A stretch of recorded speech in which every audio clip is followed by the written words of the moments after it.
And we're live. Pep Talk boys. Tonight we've got Kid Galahad versus Kiko Martinez for the IBF featherweight title. He won that title by defeating Jazza Dickens on a couple of months ago now, on week 2 of fight camp.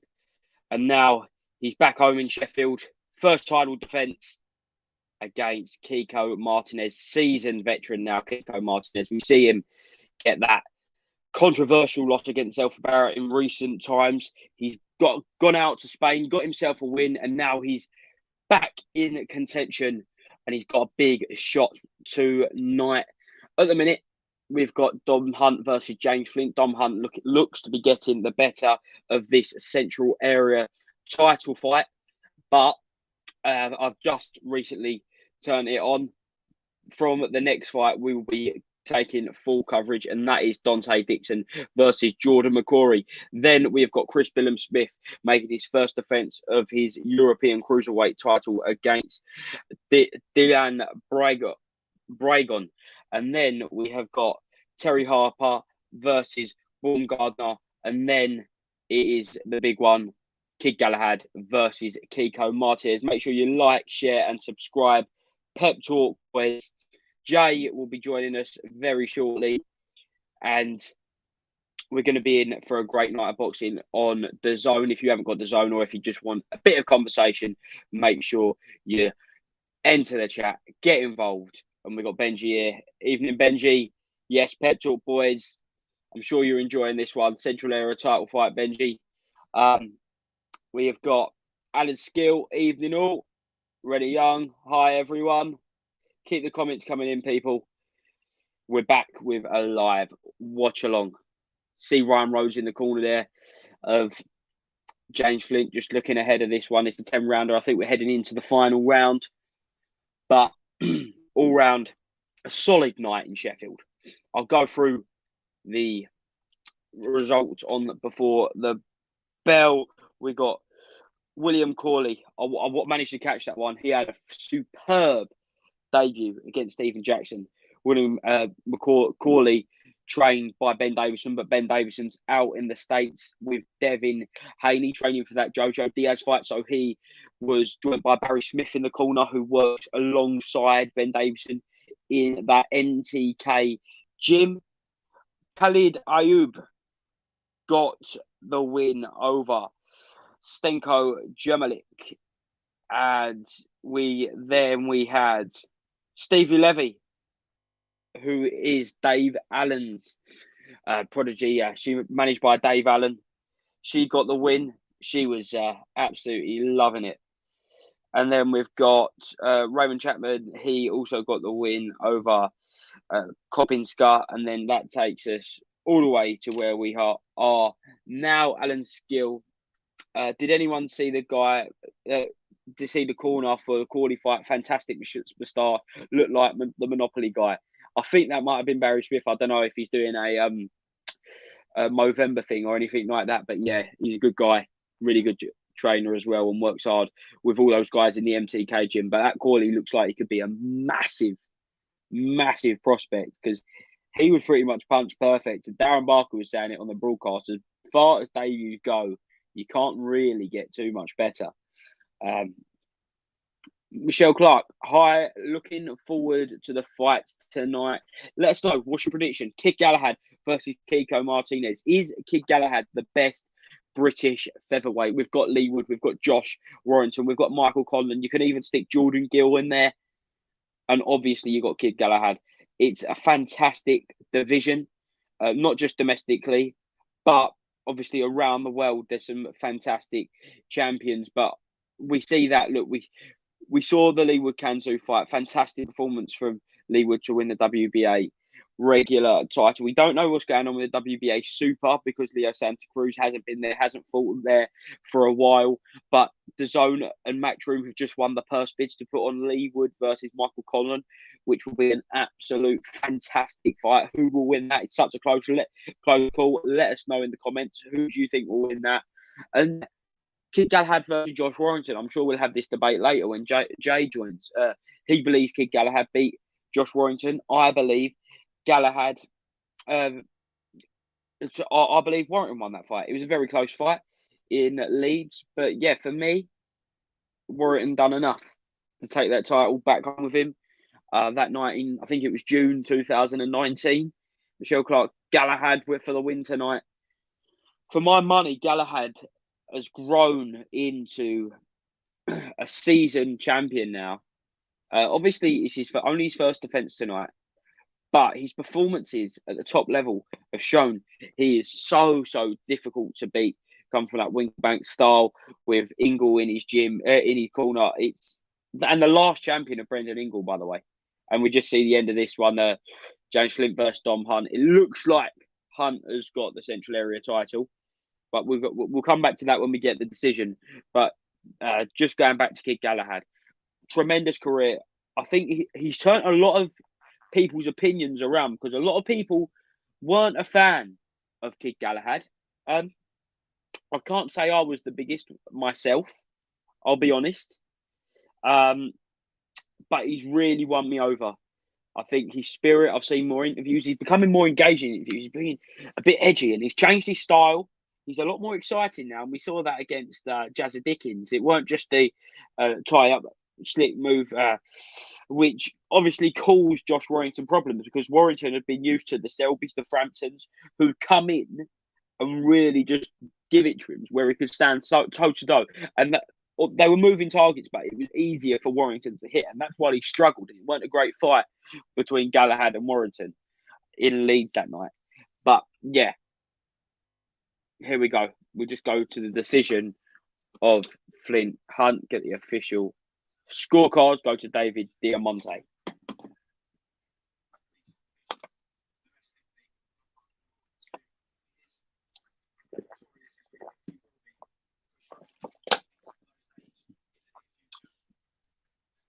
Great opener though, from what I've seen. This obviously Central Area title fight.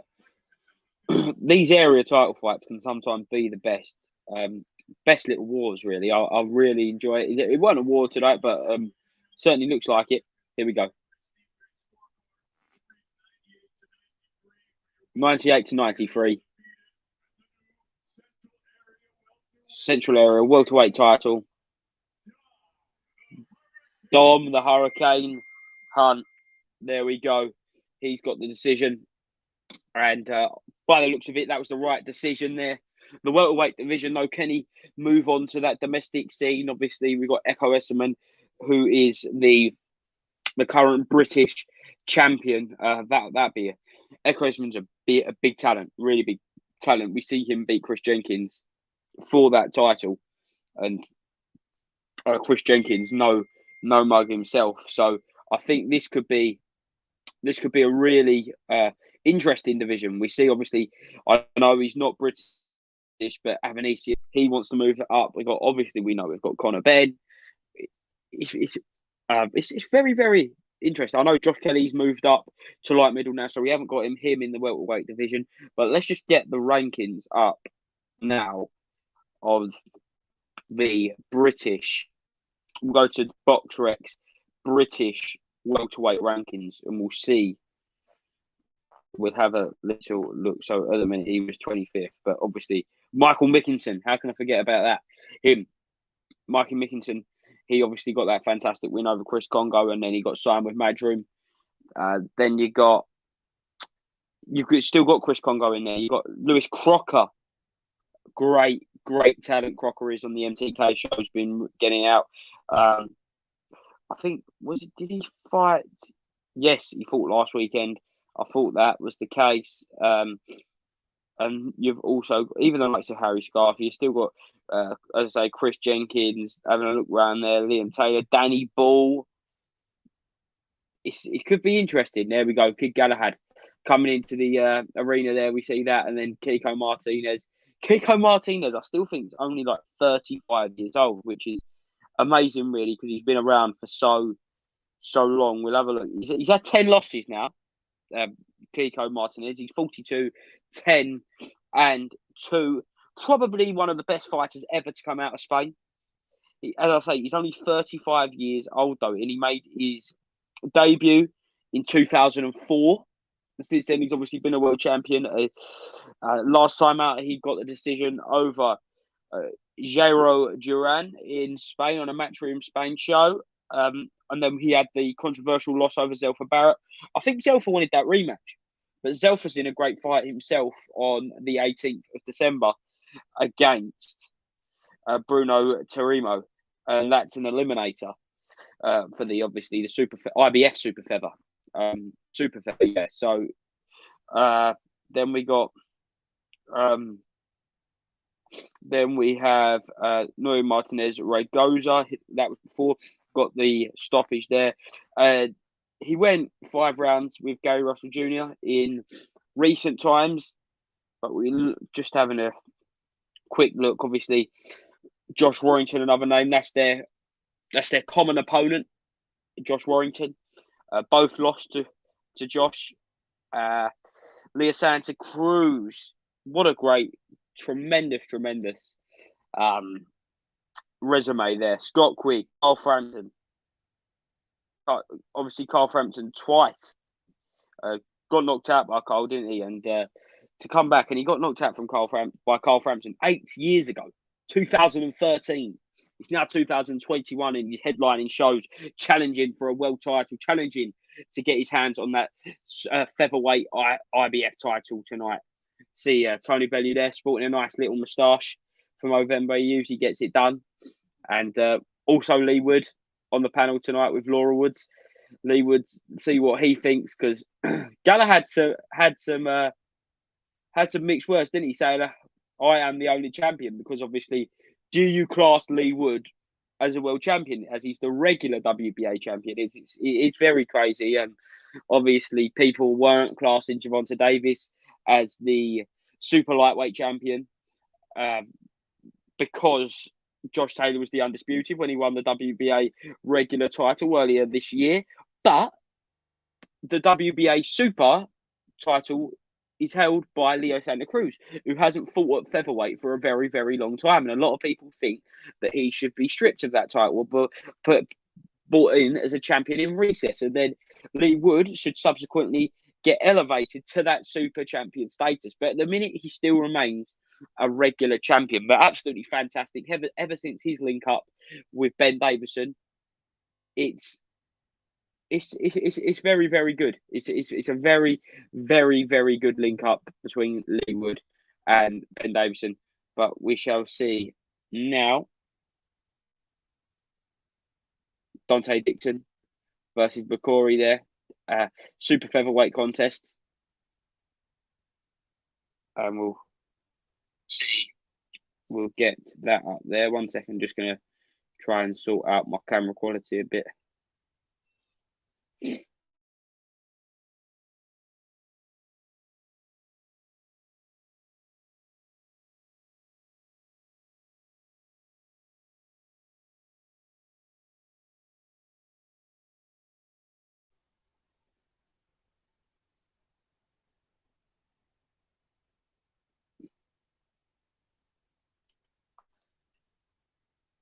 Menace Society, am I filming on a potato? No, I think it was my internet was just down there for a bit. So hopefully that is sorted now. So I do apologise. But let us know. Get your predictions in, everyone. Like, share, and subscribe at Pep Talk Boys. It is Galahad Martinez. And we're seeing Jordan Bukori walk to the ring now against Dante Dixon. Obviously, we know about Dante Dixon. He was managed by Billy Joe Saunders. Great talent. Really showed his class in his fights that we've seen. I think when was the last time Dixon was out? Let's just have a quick look here. The last time Dante Dixon was out, he's only 5-0. Was it the Billy Joe Saunders Martin Murray card? That's what I'm looking at. Yeah, I think it was. Yeah, it was Billy Joe Saunders Martin Murray. So almost 12 months out of the ring. Well, just over 11 months, yeah. So nearly a year. So he's got to get back out. He's only 5-0, and he's going to be wanting to get out at least 3 or 4 times next year. He's only 21, so it's no rush.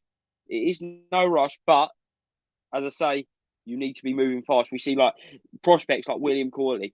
He's going to be wanting to get out again. If it was up to him, he'd want to get out before the end of the year. Again, before the end of the year. So this is prospects need to be given lots of activity. And this is I've been having conversations with certain prospects, no names, about what route do they want to go down. Promotional route I'm talking about, and it'd be interesting to get your opinion on this. Do you want to be a little fish in a big pond with Matchroom and DAZN, or a big fish in a small pond, maybe with Boxer? And then you look at platforms, DAZN, Sky, Frank Warren, obviously BT. Hennessy have a show tonight, Channel 5. It's very, very interesting. And obviously, I've said it lots of times on here before, the landscape of British boxing is changing. And I spoke to Eddie on this week. You can see this. And I said, there's more promoters than ever now in British boxing with television deals or streaming platform deals, as we see with DAZN. Is it important to see promoters work with each other so we get some decent fights? Because at the end of the day, say we've got, for example, we end up with 4 fantastic super featherweights. I'm not saying we will, but 4 fantastic super featherweight. One's with Frank, one with Eddie, one's with Hennessy, and one with Boxer. If no promoters are working together, then them 4 fighters probably won't fight unless they've been mandated to fight each other, purse bids and everything. When that is not a regular thing. So it's great that we've got promoters. It's great that fighters are getting airtime, but promoters do need to work together in order to get some very good fights. We can't be having all the time in-house fights. Sometimes they're fantastic when you've got the depth, and Eddie Hearn has certainly got the depth. Frank Warren showed he's got the depth. We've seen that with in Frank's case, we see it with Lyndon Arthur versus Yard. We see it with Dubois, Joe Joyce. Let's see what Alan Skill's got to say. More platforms equals more fighters in the public eye. We don't want it to go US. Need more co-promotion fights. Yeah, exactly. More we want fighters in the public eye. We want fighters making money. But we're also boxing fans, and we also want to see good fights. So I really do hope certain promoters can pull their fingers out and start working together on a regular basis. So even, for example, it's just we've got a show in Sheffield, big set Sheffield fighter. Maybe Frank Warren's not doing a date in Sheffield. We know he's been doing a lot of shows in Birmingham recently. And he wants to get this fighter out. Eddie gives him a call saying, can I get on? And then a bit of it's all it is a bit of cooperation. And then it works best for the fighters, it works best for the promoters, and it works best for the fans. Please give up some egos. And I don't know who's the egos in boxing when it comes to negotiations and everything like that. But at some point, either boxing's it's in a good place at the minute, but it will fall because the building of all these fighters on these certain platforms will just build and just stay there, because maybe the fights that being elevated, that will elevate them, are on the other platforms, so we're not getting it, or that they don't want to bring in a fighter from another platform, so they stick him up and jump him up in class with maybe an international world champion, fringe world champion, contender, whatever it is, to that level, and then they get unstuck.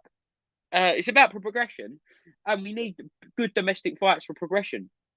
So please, promoters should definitely be working together. The Neutral Corner says, I will pick Boxer, small stable, but still the same exposed and guaranteed activity, in my opinion. It's interesting you say that. So obviously, Chris Eubank Jr., he was meant to be out, I think, at Wembley Arena, wasn't he? On that, ended up being the Davy Navanesian main event. And then couldn't get opponent, problems with the opponent.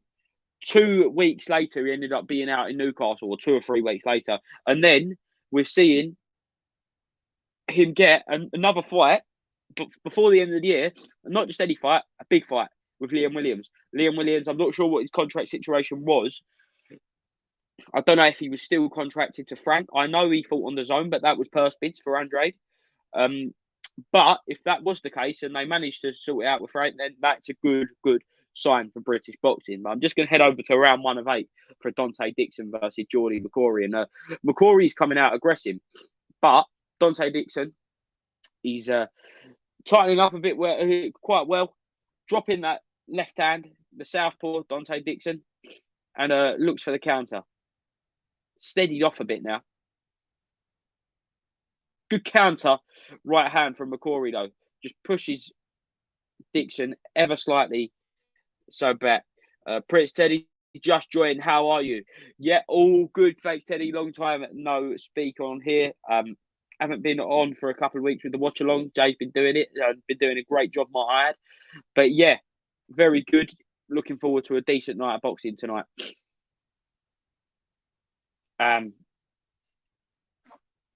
Neutral corner boxing.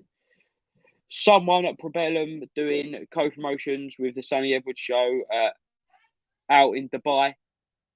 So we'll talk about Probellum. New company, obviously. I think you've got Richard Schaefer's involved in it, and you've got Sonny Edwards headlining their first show. Great. Again, great. I think Ricky Burns is signing there, which will be interesting to see Ricky Burns back out. I don't think he's been out since October 2019 when he lost against Lee Selby, and that was a good fight. It was a very good fight. And then obviously Lee Selby to lose another close fight against George Kambosos Jr. And George Kambosos Jr. is fighting in a couple of weeks' time for the unified or undisputed lightweight championship, whatever way you want to look at that lightweight division, against Teofimo Lopez. So it could have looked very different for Lee Selby if the judges had looked at it a different way on the undercard of Derek Chisora versus Alexander Usyk last October. Prince Teddy, no Jay today. Jay will be joining us soon, I'm led to believe. I think Jay said he's going to, he should be joining, very soon. He said should be about around 8. So that'll be good. And that just marking the way to the end of round 1. And again, it was a close round. And just seeing, got Ross Murray, trainer of Bukori, just talking to him in the corner there. But yeah, it was a close round that. Looks to be a bit of a cagey open, but we've seen some nice counters from Dante Dixon. Got great judgment at distance, Dante Dixon. I really enjoy that. Just steps in and out, and we see that in the first round already. Round 2.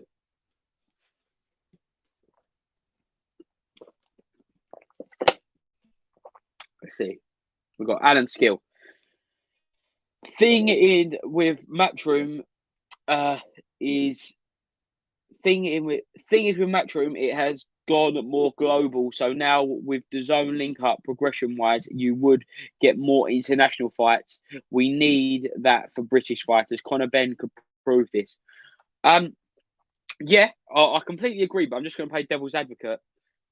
Their stable's so big that realistically, I think unless big shots coming in from Dante Dixon and just rocks Bukori there.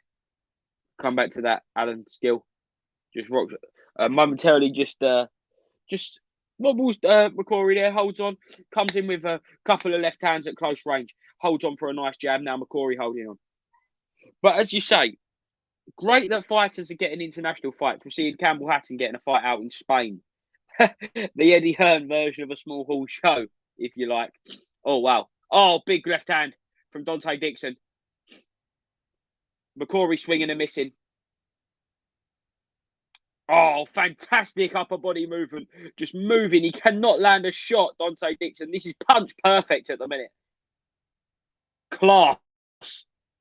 Oh, wow. This is Tyson Fury-esque against Tom Schwartz on the ropes. Brilliant. Nice jab to the body.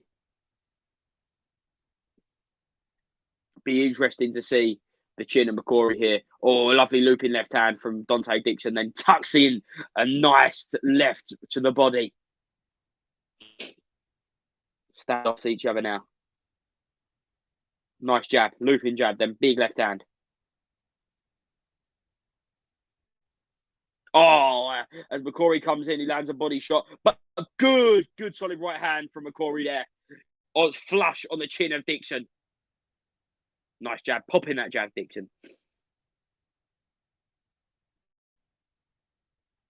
There we go. Just walking around the ring. 30 seconds left of round 2. But I'll come back to that with the international fighters. I was mentioning about Campbell. It's just kind of the fighters that are not maybe the biggest ticket sellers or not got the big selling points, i.e. Campbell Hatton. You need activity. So maybe build away, even if you want to get on some small hall shows. We're seeing Frank Warren do that a lot at the minute with Black Flash Promotions, for example. So maybe if Eddie maybe even got in a partnership with a small hall kind of production, and so like it was like a feeder for his prospects where they can get out quick until, and then when there's a spot on the big shows, they're ready, they're fresh, they're not. Because another problem is if you want to give them slots on this big card and they've not had the activity, they might not look as good as they would if they was fresh, active. And then it kind of Eddie would hesitate to put them on the big shows again. So if there was a kind of little feeder there, I think that would work really well for Matchroom because he can't get everyone on his shows. You see his stable; it's absolutely huge. But that was a fantastic round for Dante Dixon. Neutral corner. Dixon that looks good. Fighter activity is key for young prospects. Again, yeah, that just goes back to my point there about prospects need activity. Activity is the make or break for someone's career. All the best fighters have said that. Even Tyson Fury said that. He said he's not been happy with his activity. Here we go. Round 3 now. Dante Dixon just planting out that jab, just touching it up. Nice counter left.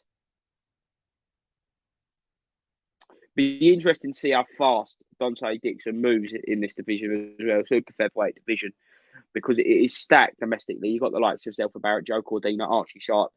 There's a lot there. Obviously, he's quite a way off this at the minute, but good performances like this show that he could be moved maybe a step or two quicker. But he is only 21. Great MTK prospect.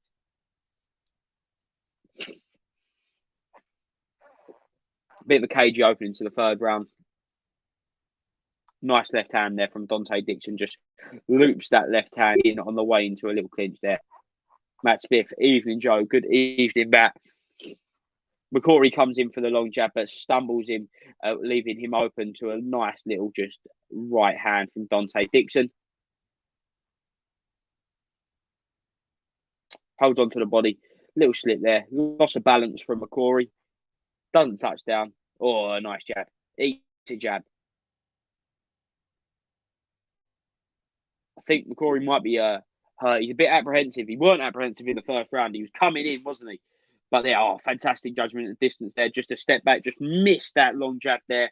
And now move round to the right and grab a counter himself. Neutral corner. Which one are you going to watch? Ben Algieri or Eubank Williams, Joe? Oh, that's a great one. Let us know. Same night, 11th of December. 2 great fights. Be interesting to see the Bill with a boxer one. If Claressa, we know Claressa Shields is on it. But then you've got Katie Taylor. So on the same night, not only have you got 2 great fights, including that. Wow, I didn't even think about this. So you got Conor Benn, Chris Eubank Jr. both headlining the same shows on the same night. So sons of great legend rivals.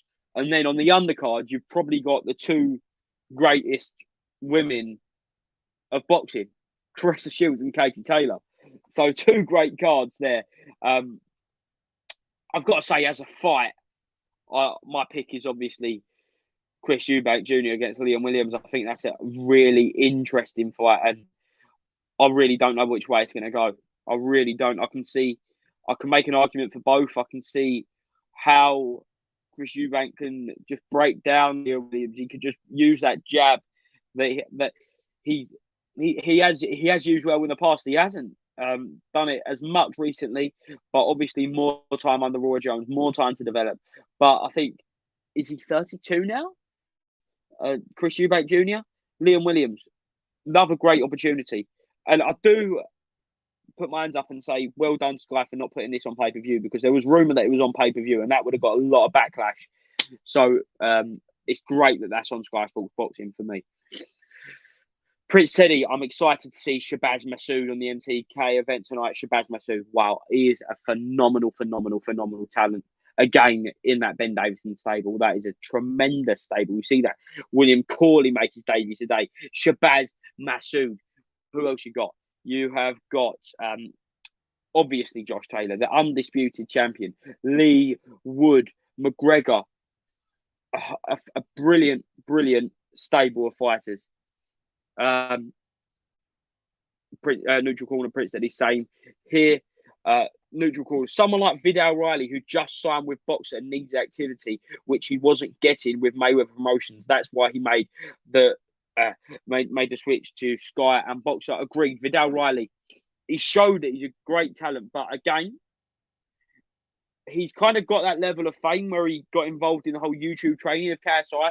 I think he's got his own YouTube channel. He's a great personality. So if he can get activity and start making his name up there, within like 12 months, he could be headlining his own card at Wembley Arena.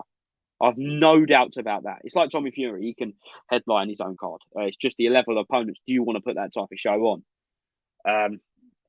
Shaz, Pet Talk Boys, good evening. Shaz, the boxing cards are coming in thick and fast. They are. I can't keep up. It is. If we're all saying it, it's just so hard to keep up at the minute. There's so many cards. We had David Adelaide got a knockout win last night at the York Hall on a prospect show. There's a Wasserman prospect show headlined by Harvey Horn at the York Hall in a couple of weeks' time. You've got Riakpur next week at Wembley Arena. Great fight on the undercard. Hosea Berta versus Dan Aziz for the British light heavyweight title. That is a fantastic fight. I can't wait for that one. Alice Gill, you are so right about activity, Joe. Look at Canelo, classic example of when world-class fighter has high activity. He helps at all levels. Agreed. I didn't even think of Canelo, but he is the main example of that. 4 fights in 12 months. 3 of them being obviously massive fights. Callum Smith, first one where he gained the world title. Mandatory challenge in Anthony Yildirim. Say what you want. It's a mandatory challenge that he just quickly got out of the way 2 months after. Then 3 months after that, unification. Then what is it? For 6 months after that, undisputed. So it's absolutely unbelievable to get undisputed in 11 months. Absolutely crazy. But round 4 now. Dante Dixon in full control for my money. Wild swinging from Geordie Bukori. That's the only way I could describe it. Wild swinging. Who else we got? We got Shaz. Unfortunately, quantity over quality with most of these cards. And that's what we're saying. Promoters need to work together to not just build activity. That's another great point. We need quality. We need depth to cards. You can't just be looking down a card and say win, win, win, win, win, win, win. I think there is. I really, really, really do like the Joe Parker Chisora 2 card. I think that's a brilliant undercard. Buatsi versus Vlasov. Fantastic fight, by the way. But for me, Lerone Richards versus Kongora, that is an amazing fight. You've got Jack Cullen for the European title. Can't wait. Come on, Cullen. Little even meat cleaver. Let's have that. And you've also got Zelfa Barrett in an IBF eliminator. So that's it for me. That's a good card. But you are right. We could see card depth dipping a little bit. It just takes you back to how good. I know it was a pay-per-view card, but how good that card was. Josh Taylor versus Prograis. You had what was meant to be Chisora Parker, ended up being Chisora Price. Lee Selby versus Ricky Burns. I think you had Conor Benn on there. You had Josh Kelly. Fantastic. And even the old AJ cards, like the Dinian White card, for example. Like, fantastic cards. Dillian White Chisora won on an undercard of AJ Molina. Come on now. Depth was brilliant, and we just see a fantastic combination. Just got to say, they're into a 1-2, round 5. Dante Dixon. Fred Talks Fighting. Keep up the good work, mate. Fred Talks. If you aren't subscribed, go and head over to Fred Talks Fighting after this. Subscribe. Some fantastic content from Fred there. Absolutely brilliant.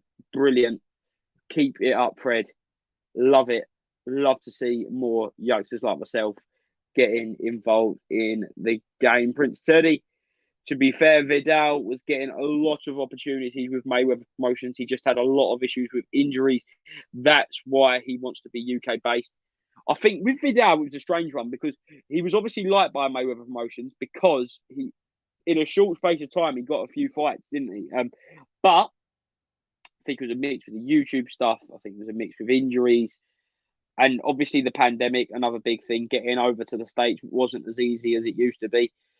So with Vidal Riley, I think he's taking it time to step back and think, yeah, let's take a let's see how it goes with boxing, because don't forget he was signed for Sky and Boxer as an analyst,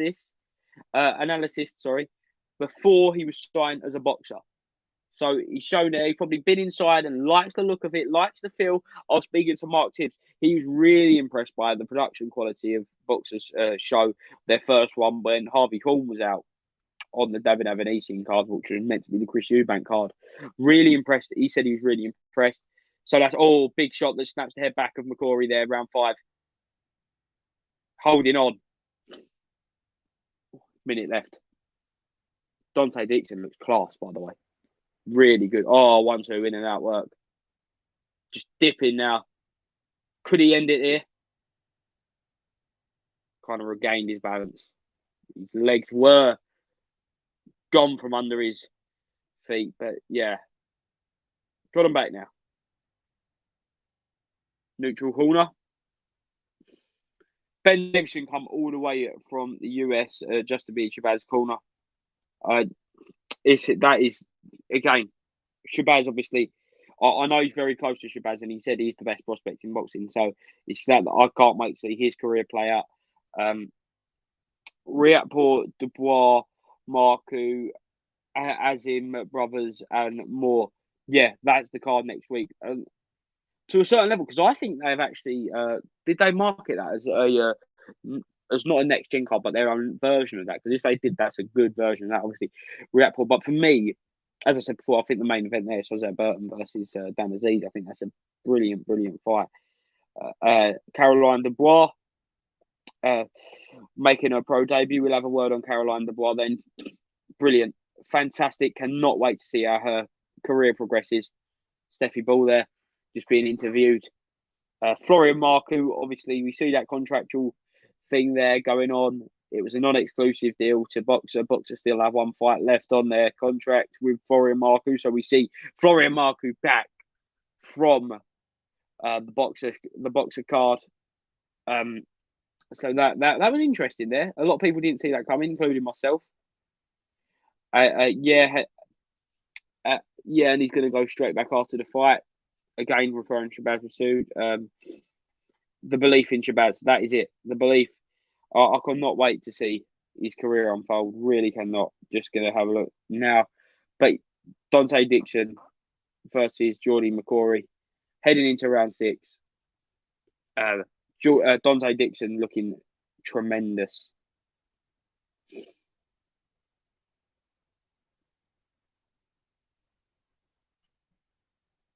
Round 6. He's done really well, Bukori, to last the how long he has, and he lands a good right hand there. But he comes back, snaps the head back with a great left hand of Dante Dixon and holds on. Both be having a word by the referee now.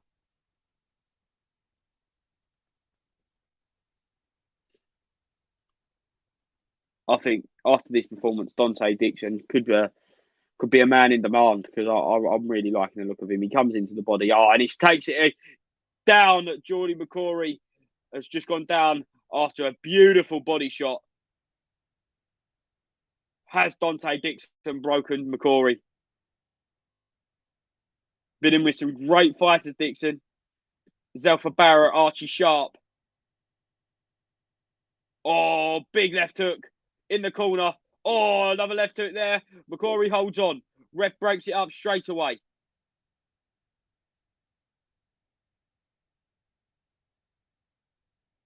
There we go. Ref has a word with him.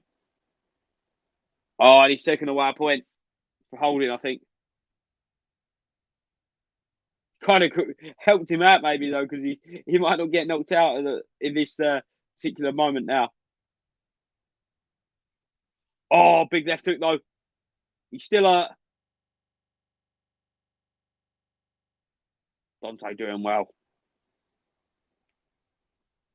Oh, nice left hand from Bukori. Comes back. More holding. Another body shot. Big swing and a miss from Bukori. Good stuff from Dante Dixon. Looks really sharp. That hurt him to the body again. Yeah, Alan's Gill. Yeah, big body shot. Just see that. Just rattles his head with a little left hook whilst he's on the ropes. Dips down. Another big swing, another miss. So easy for Dante Dixon at the minute, but he has broken the man in Bukori. Goes to the body again. Just try to escape. Oh my God, he does the Billy Joe swing and miss, and look there. He done that. Fantastic from Dante Dixon. Cheeky. He switched to the orthodox position. Maybe looking for that body shot again. That's what it looks like anyway.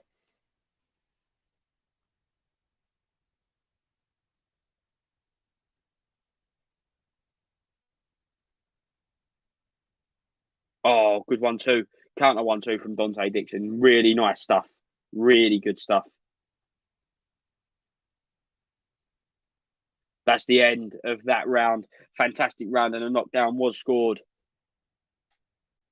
What would you be thinking in your corner? You're trying everything. It's not coming off. Very, very, very limited success at anything he does.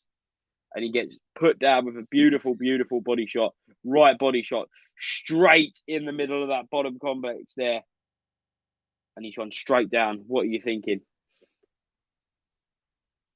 Yes, I see that. Anyone else notice Alanfield Dante's fighting the bomb squad? How weird is that? Yeah. Like, it's strange, very strange to see obviously the MTK on there as well. But let us know. What do you think of Dante Dixon then so far as a prospect? 5-0, could probably will move to 6-0 unless something big happens here. But he's in the corner. He's at the start of the 7th round. He's got Jordan Bukori. Here we go. He's having him, pushing him back once more.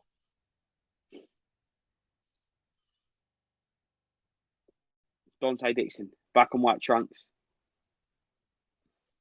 Jordy Bukori, green and white. Prince Teddy.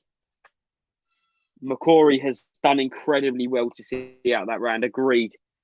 Fantastic. But he gets to see the final bell. He would deserve a massive round of applause because he has overcome a lot of punishment and took a lot of punishment. So, guys, make sure you like, share, and subscribe. Pep Talk Boys. Let us know what you think. The content that's been coming out.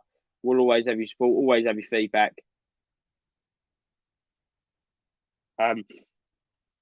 Lewis K, what time will it start in the UK? Was that the main event tonight? The main event tonight, I think, will start around 10 o'clock tonight, because what's the time now? It's 25 to 9 now. Let's say this finishes at 1:45 time. They've done all the big decisions. All nice right hand landed from Bukori there. Then, say 9 o'clock, Billam Smith. Then Terry Harper. We know Terry Harper women's championship fights don't last long, do they? Because they're only 20 minutes if they go the distance. And then obviously your main event. So I don't think it's going to be in a very, very late one tonight. Another big swing and miss from Bukori.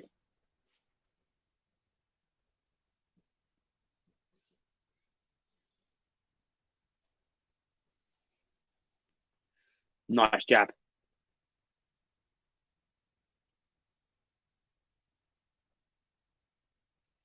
Oh, great body shot.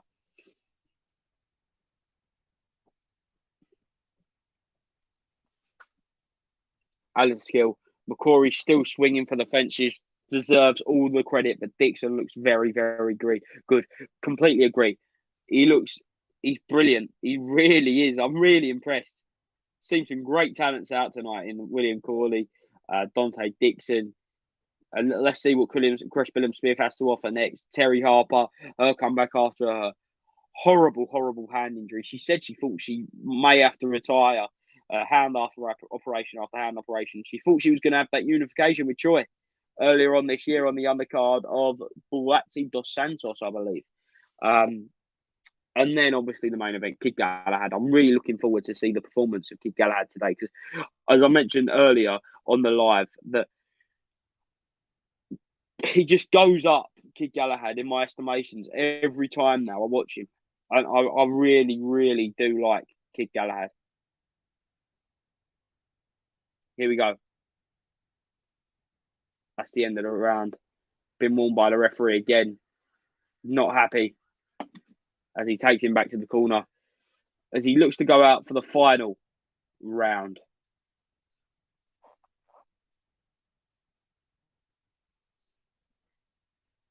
Lovely 1-2 from Dante Dixon.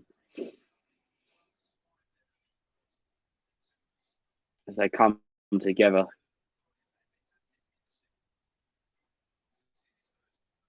Bit of spite.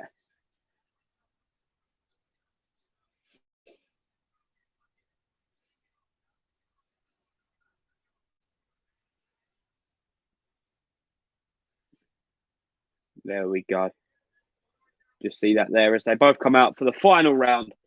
And if he can get through it, congratulations for Jordy Bukori because Dante Dixon has landed so much heavy punishment. Was down in the sixth rather, and with a beautiful body shot, comes in for the 1-2. And I think Dixon will want the knockout tonight. I really do.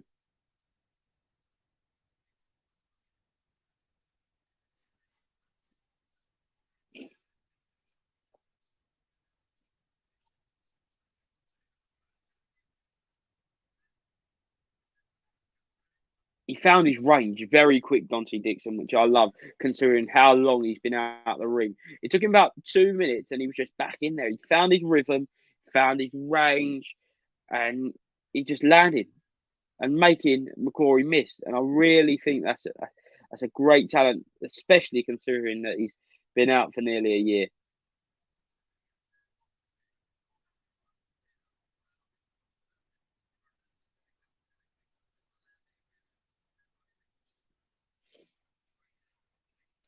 Nice little combination. Dips his head, comes back with a counter. Beautiful work. And still, Dante looks comfortable both sides when he switches. I completely agree that he switches seamlessly. He really does. Switches from orthodox to southpaw, still from southpaw to orthodox. I think he's naturally, I would say, a southpaw, but as we've seen, he's a fantastic fighter in the orthodox position.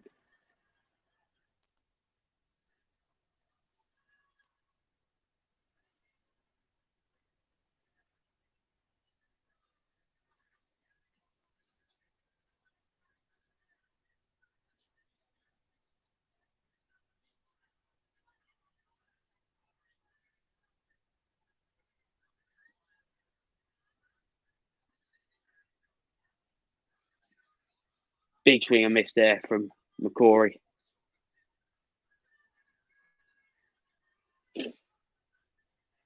Nice 1-2.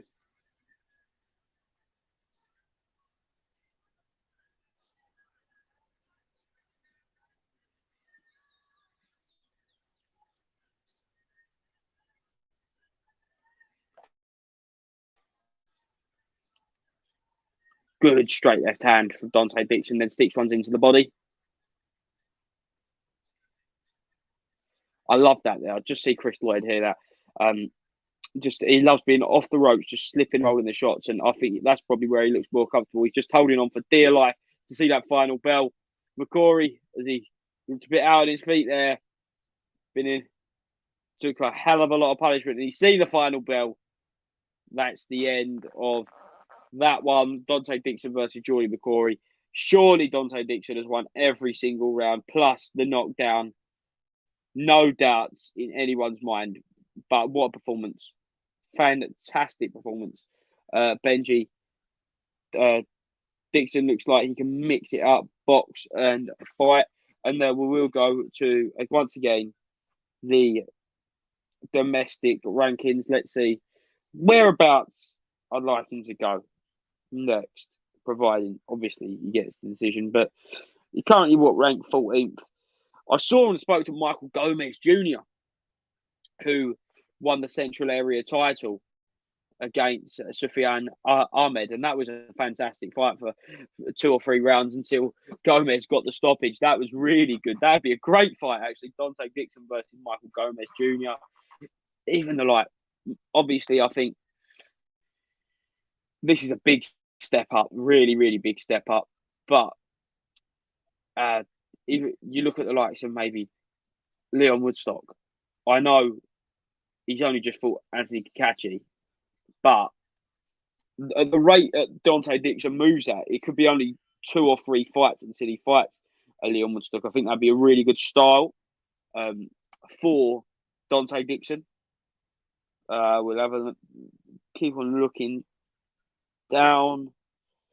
We've got Frank Arnold. Stick him in with Kane Baker. I think that'd be good stuff.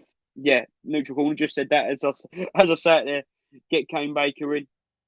Kane's had 2 wins since he's lost to Youssef Kamari. That'd be great. And maybe 2 matchroom fighters who could be brought up, Dante Dixon and Aqib Fiaz. If they're brought up at the right time, we could get a beautiful British title fight there. Roughly about the same fight, same levels at the minute. If they keep on progressing at the rate they are, that would be a beautiful fight. Aqib Fiaz and Dante Dixon in a couple of years' time. Did you watch the Boxing Super Series? Corey Gibbs looked good. He did. Corey Gibbs looked very, very good. I thought it was a close fight between him and Sean Dodd. But I do love a boxer event. I really do. Obviously, Kane Baker.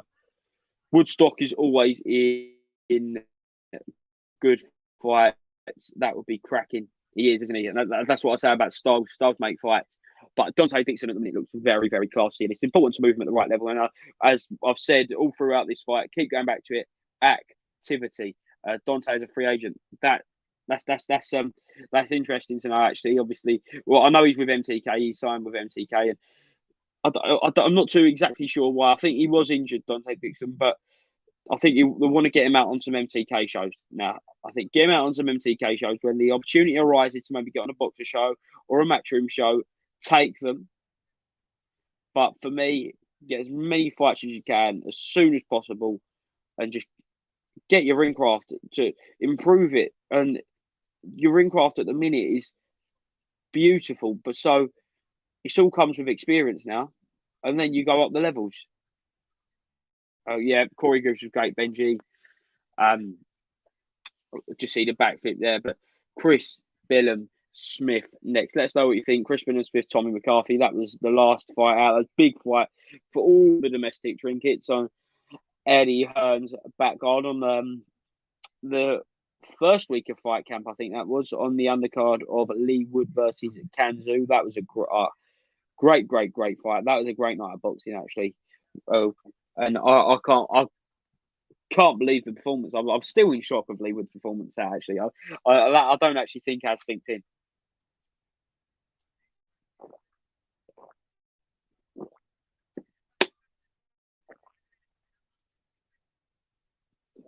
There we go.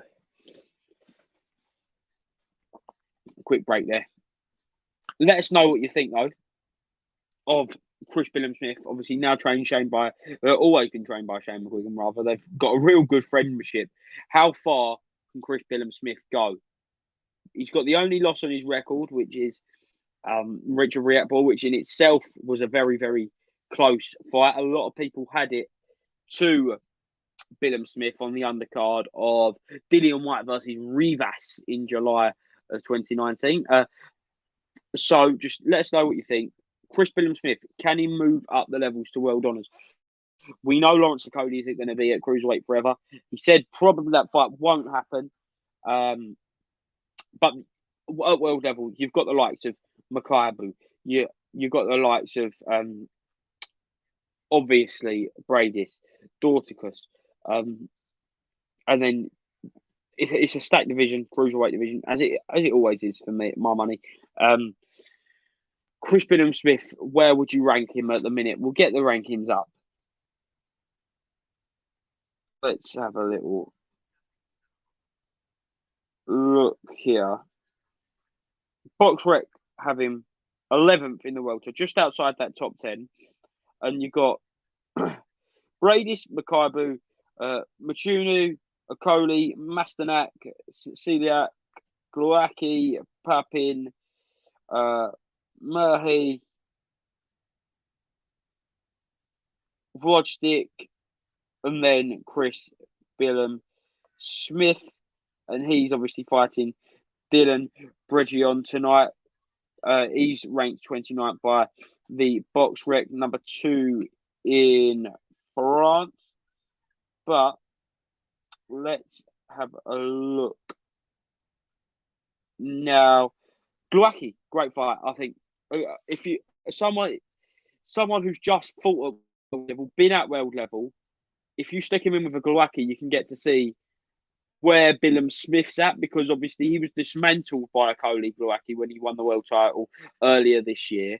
So I would like to see that. I'd like to see the Gluaki fight if he comes through tonight, because he should got to progress. He's not getting any younger, and I think he's in his late 20s, might even be 30, Chris Smith. So if he wants to get to that world stage, then someone like Gluaki after tonight would be a good step for him in the right direction to maybe getting his hands on a world title, maybe going for Makabu. I think a lot of people want to bring Makabu. I think they see him as the weakest. I'm not too sure if maybe I think that's just the way he won the title, because there was a lot of controversy in that. But the neutral corner plus side is that he managed by Billy Joe Shores, which means he's likely to be on matchroom cards. The likes of Babbage and Wardley are free agent, not officially signed, but they're always on matchroom deals. Yeah, same with Dillian Whyte. He's not got any contractual obligation to fight with matchroom every time. It's a fight by fight deal. They go into it. So if Dillian Whyte wanted to go over to BT Sports and fight Tyson Fury, he can. And Eddie Hearn technically wouldn't need to be involved. So I think that if you've got the help like Babbage, Wardley have with Dillian Whyte, and like Dante Dixon has with Billy Joe, then I think it works. But if you've not got that promotional sway, shall we say, it could be problematic being a free agent, because you're always looking for that date. You're always looking for it. So you need a really good manager if that's the case. But the great thing with Dante Dixon is he's signed by MTK. So even if there isn't a big promoter calling, they can stick him out on an MTK show.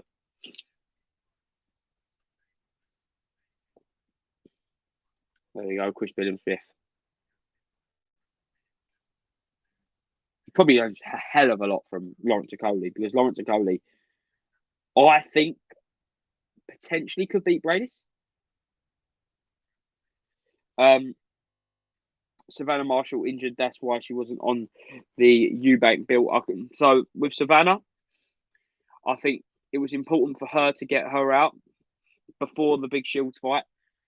Will she want one before she comes back from the injury? In an ideal world, yes, but will it happen? No. I think we go straight into that fight. I think we go straight into Shields Marshall, providing Shields gets the win on the 11th of December.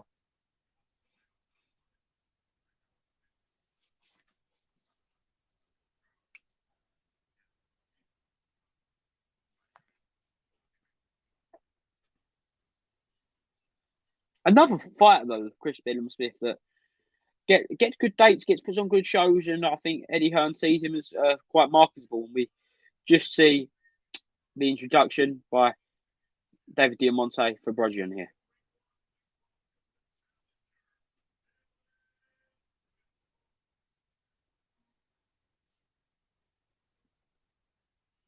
In the all red. Looking to cause an upset in the Cruiserweight division tonight and get his hands on the European title. Big shot on a big show.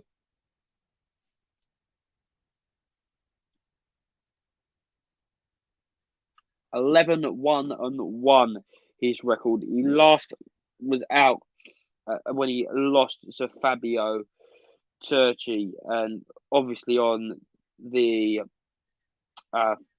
Matchroom Italy show. That was April of this year, and that was for the EBU European Cruiserweight title. Here we go. Citizen. Kid Galahad fighting tonight. Which channel? DAZN. DAZN, the streaming platform. DAZN thing is, what is it now? $7.99 a month, I think. Decent beer could be something. Not like yours, Benji. Not like yours. That's a beard of itself. But here we go.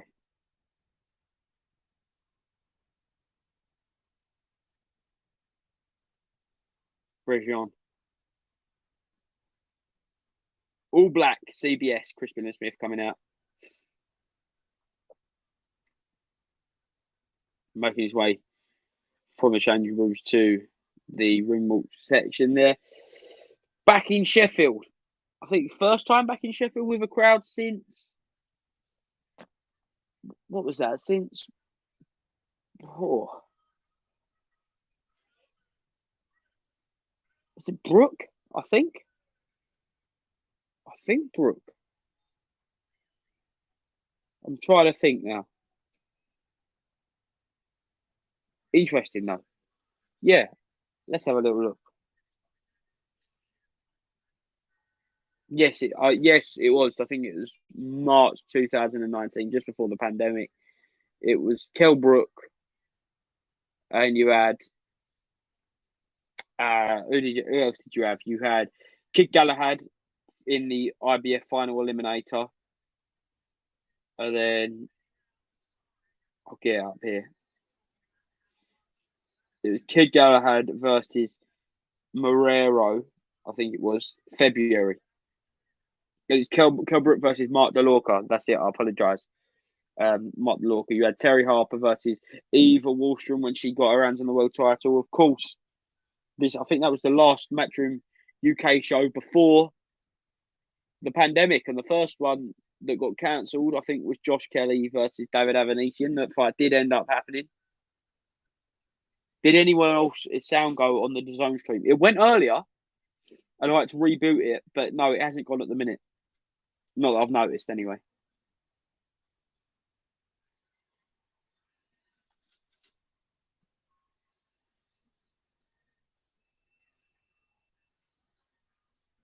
Shane McGuinn, Brian Stable, now got Caroline Dubois. He'll be out with her next week. Lawrence Okoli, see Luke Campbell, the recently retired Luke Campbell in the corner of Shane McGuigan.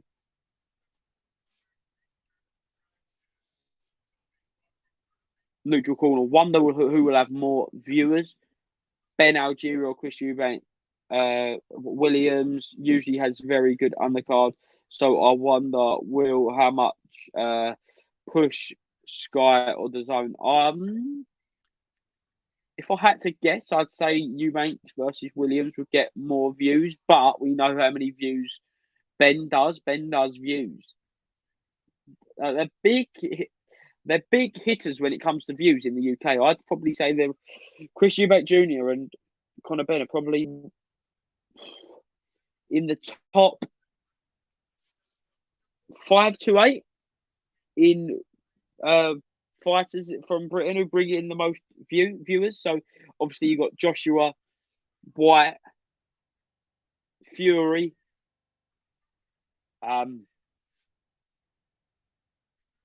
After that, who is there? to bring nationwide viewers on TV. I'm not talking about ticket sellers. I'm talking about views. I think you could potentially say Eubank and Conor Benn.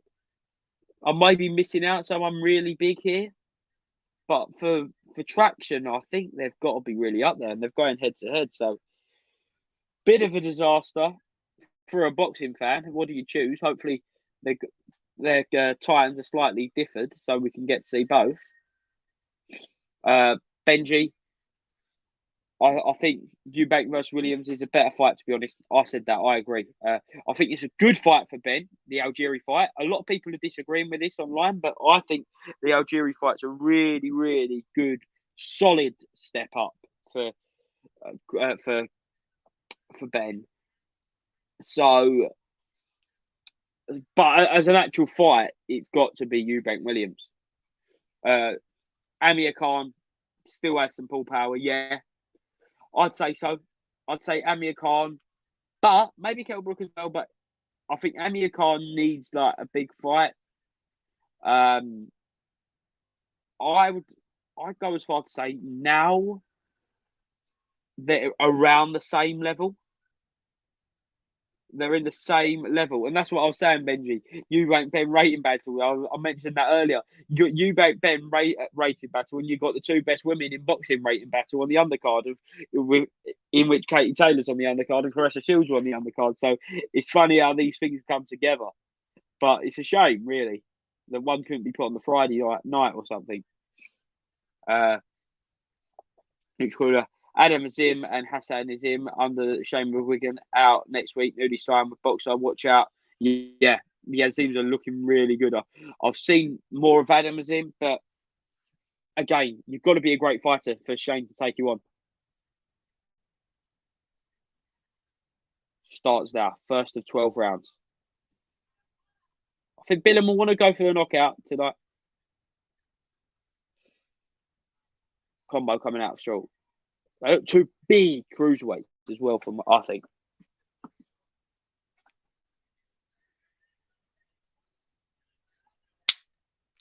Prince Teddy, Amir is way bigger than Kell.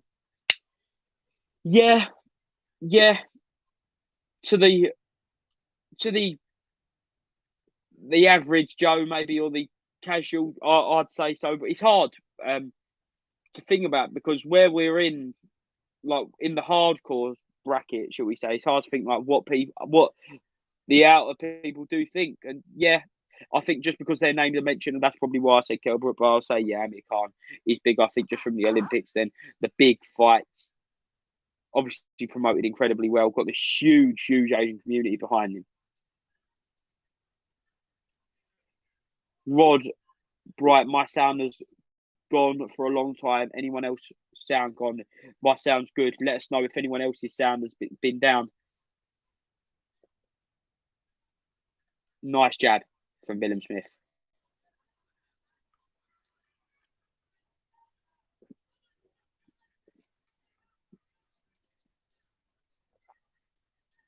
Prince Teddy, you have to remember Amir Khan has all the Middle East supporting him. So yeah, that's what I was saying. But I was just thinking British for now, just because the British ratings battle, so to speak, on the 11th of December. And I think there's a clash on the 18th as well, isn't there? I'm pretty sure. No. You've got Chisora Parker to obviously UK time. Then you've got Fury. Then you've got Fury Paul in the US later that night.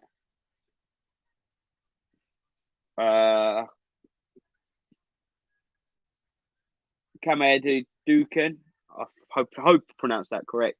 Yeah, my sound's out for a while too. It might be like a certain provider. So if you're watching it on your iPhone or your iPad, for example, I've got it on my Fire Stick. The zone on the Fire Stick, that is not a dodgy link.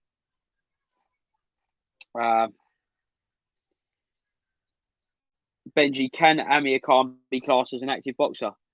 Good point. But can Kell Brook be classed as an active boxer? Obviously, but Kell Brook did have his fight on the hit November of last year, I think it was, against Terence Crawford. So yeah, that's a bit harsh on Kell Brook there, I think. But Kell Brook out this week's, and he's signed for that fight. He'd certainly be active if he taken that fight.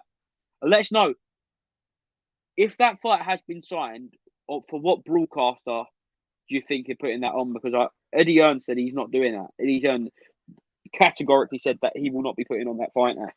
So would that be a big Sky box office show? And if so, does that do views anymore? Benji Brejon is giving this a go. He is. He's standing toe to toe with Chris Williamson and not letting Chris Billam get that leverage of his jab that he likes to do early on.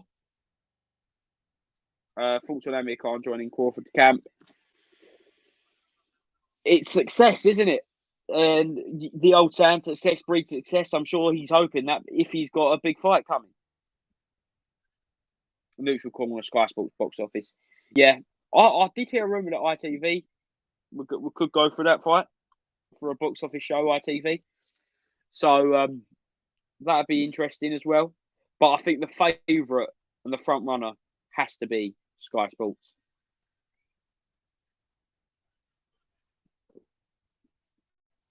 Chris Williamson trying to get that jab off. Trying to use a bit of his reach there, that Brejon.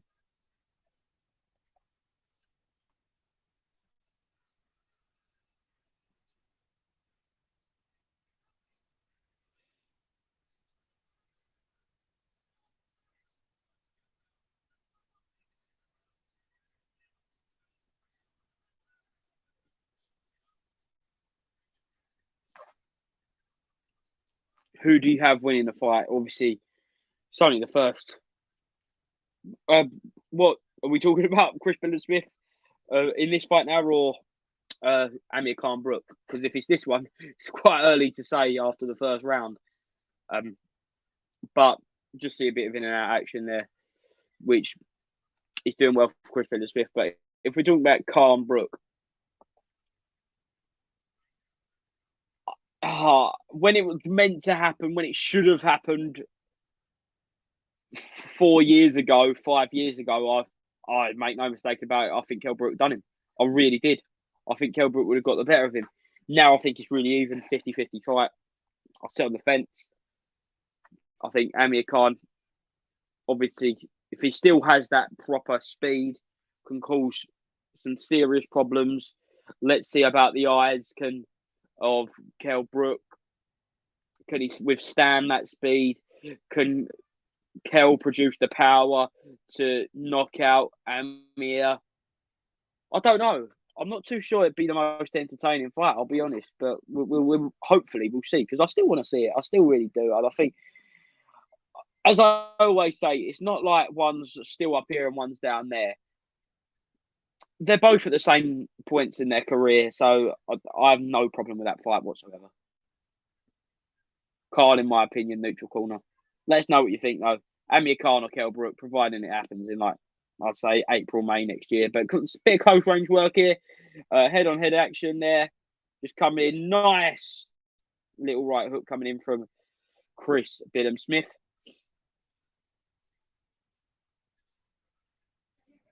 Amir Khan has joined the team, who has already beaten Kell Brook to Prince Steady. Yeah, but Amir Khan has also joined the team that has already beaten Amir Khan, because Kell Brook did obviously beat Amir Khan in, I think, what was that, 2019, I think? Yeah. In New York. Some say quit that night.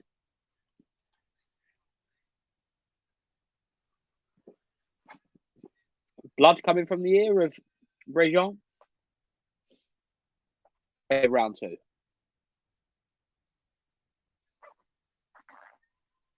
Khan versus Brook is just a shootout for who is the least shot. If it had happened around the time Kell Brook fought GGG and Brook would have KO'd him, I think it'll be a stinker. It could be. Star-wise now, what do they bring? The fact that I really genuinely think these two don't like each other. So I think that could maybe just bring the best out of them one more time. If both of them retire after that, I think I have no problem with it whatsoever. Is that blood coming from his ear after that CBS hook. Could be coming from that right hook on the as they was coming on head to head.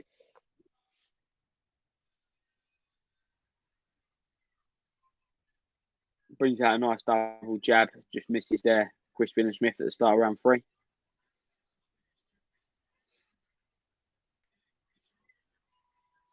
Nice jab from Brazion. Caught tripling up the jab. Chris Williamson then comes forward for another right hook. Just misses. Nice uppercut on the inside. But then comes through with 1-2 Brazion.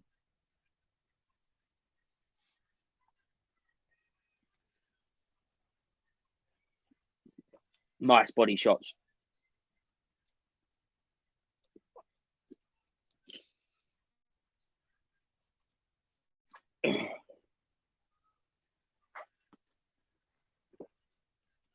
Coming in with that overhand left now. Oh, nice shot. A couple of body shots planted in from Chris Williamson. He pushes forward.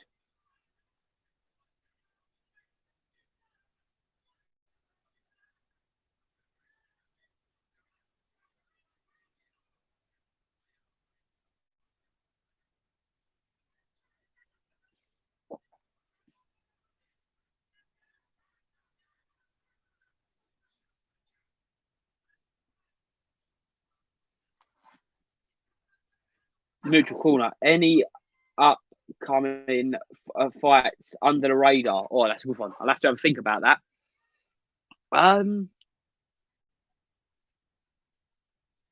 The one that stood out for me was Jose Burton versus Dan Aziz. I do really, really like that fight. I really do. I love Dan. I love Hosea. It's a great fight. If any more come to my head, I'll be sure to mention it. Lerone Richards versus Kongora. I don't know if that will go under the radar, but that's just another fight that obviously isn't a big main event fight, but it still sticks out to me as being a fight that I really, really like.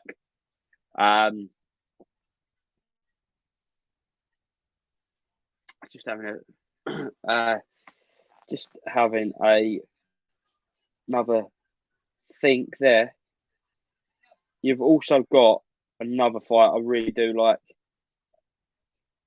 Casey Kademi versus Ijaz Ahmed, 3 for the British Superfly title. That'll be the 3rd time they fight. Obviously, Kademi won the first one, then it was a draw, and now they're having their trilogy, a British trilogy, domestic trilogy. I really like that. Neutral corner again, Leewood versus Mccann. Who wins? Great fight. 50-50. Game plan wins that. Whoever gets the best game plan. They've both got the tools. And you'd have to arguably say maybe the fact that Leewood's got Ben Davison, who seems to be the tactical genius at the minute. You'd edge Leewood. But I think they both have the tools to win. And as Ade Adelepe just speaking to Anthony Fowler there, Anthony Fowler has stated he is moving up to middleweight. Be really interesting to see how he does. Prince said he thinks Leewood wins that fight. Ronaldo says, when is the fight of Galahad? The fight of Galahad is should be. It depends how long this one goes, but you've got one more fight after Chris Williamson, and then which is Terry Harper in her title defense, and then you've got Galahad. Shiraz versus Bradley Street. That's a great shout. That is a great shout. Yeah. I know you're a big fan of Shiraz, neutral corners, as am I.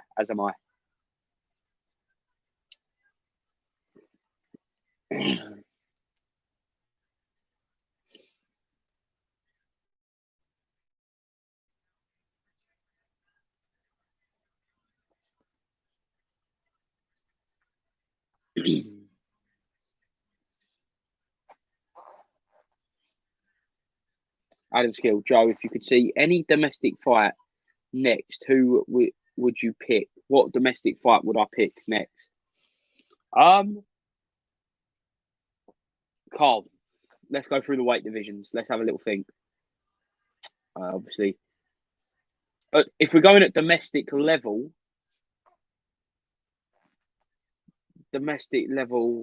hang on, just go back to Benji. Do I have time to get to McDonald's and back in the gap between the end of this one and the start of the next one?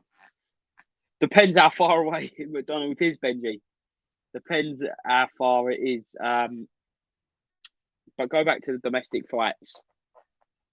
Oh, let's have a think. Who's the British champion? Fabio Wardley in a British title fight. Against who? I'm not too sure. I think he should go for a British title next.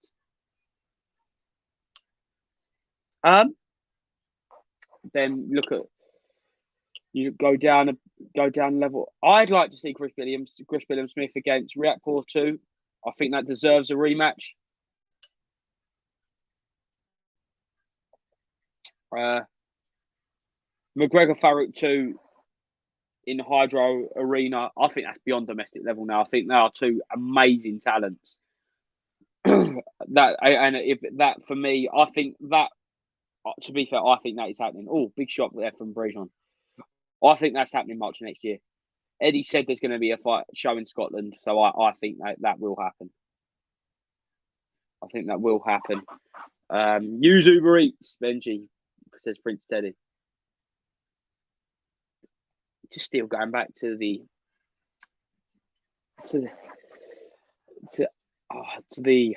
I've got one here. Michael Wilkinson versus Echo Esserman. That'd be a fantastic fight in the welterweight division. I'd really like to see that one. Probably won't happen. But yeah, Michael Wilkinson versus Echo Esserman. Yard Arthur will be a great fight. Who wins that? Yard Arthur. Turned into a grudge fight match. The thing I find funny about that is the first one, it weren't a grudge fight at all. There weren't really no bad blood. Second one, they hate each other. Who wins that? Do you think Anthony Yarde can get his revenge? Eggington Cheeseman 2, please. Oh, I've got my safety head says no way, please. I don't want either man to go through the punishment of that fight again. And then my careless boxing fans head says, yes, please give me 5 of them. I love it. I love it. Neutral Corner says Mickinson, Esmond Styles won't gel. I thought, what, to make a great fight? I'm not going to sit here and say it's going to be a classic, but I think Esserman, I think he can bring Mickinson in to the way of his style, because if you don't forget, Mickinson has put his opponents down in the first round, and then you just don't see him follow it up. So if Esserman can rough him up hard, then I think it could turn into a good fight. So I think the styles could gel potentially later on in that fight. Neutral Corner. Prince Teddy, Team Yard. Arthur, in my opinion. Brooklyn, Maziz, Team Yard.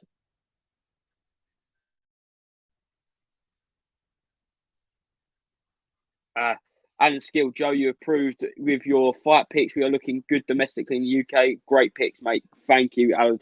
I'm still going to come back with some more of them throughout the night, though, because I keep thinking while I'm watching this round 5 of Chris Williams-Smith, but we'll head back to that for now. Williams-Smith fight against Brejon for the European title. First defence after beating Tommy McCarthy.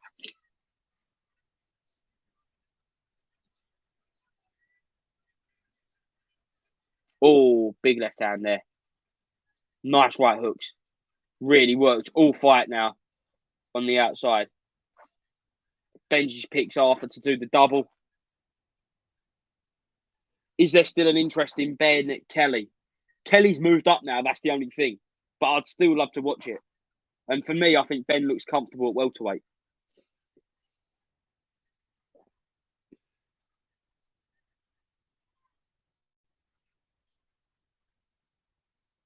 I'd love to see, here's one.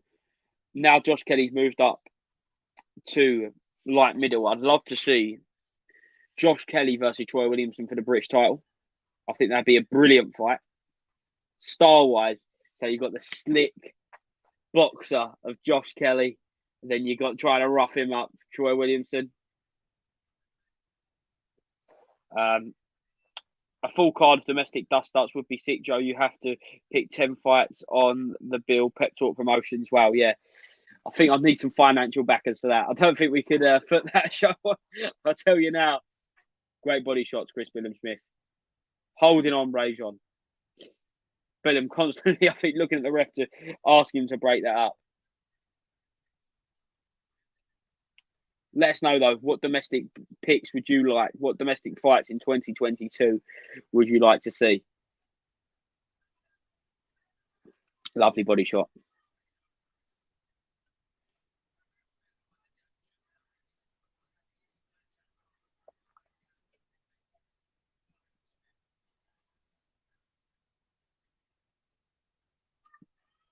Oh, good right hook coming in by Brajon.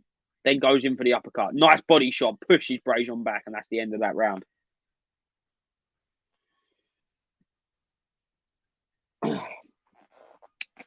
Are you related to Mark Goldbridge from the United stand? I've had this so many times now. Apparently, I talk like him and look like him. I don't watch Mark Goldbridge at all. I'll be honest. Obviously, I've seen him and I do know how he sounds like. I maybe can get the sound part, but I don't think I look like him. I don't think I look like him. I'll be honest. Del Parker 2. Who you got for this one? Del with Dave Caldwell now. Return to him after having Buddy McGirt in his corner for the last fight. Andy Lee, big progression, fight in camp with the Furies. Joseph Parker. I love Derek Chisora. But more time with Andy Lee makes this a harder fight for Del, in my opinion. But I thought Del won the first fight.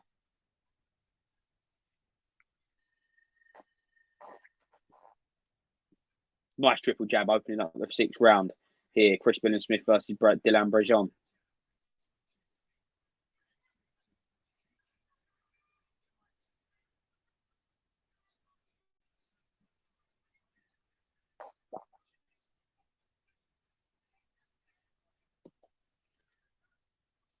Quite a lot on his feet for such a big guy. Brajon just bouncing up and down there. Brudin Menzies says, if Canelo versus Benavidez ever happened, who do you think would come out on top? Well, at this point, I think at the super middleweight division, I think Canelo is probably unbeatable at super middleweight. So I'd have to say Canelo. But if Benavidez progresses and keeps progressing fast, gets some really good names, if he can get a good win like Caleb Plant, then I think we could potentially see a megastar. Great question, Neutral Corner. Love it. GB Olympians who will become world champions.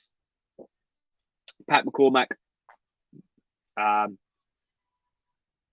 Whitaker. Caroline Dubois. Lauren Price. They're my 4.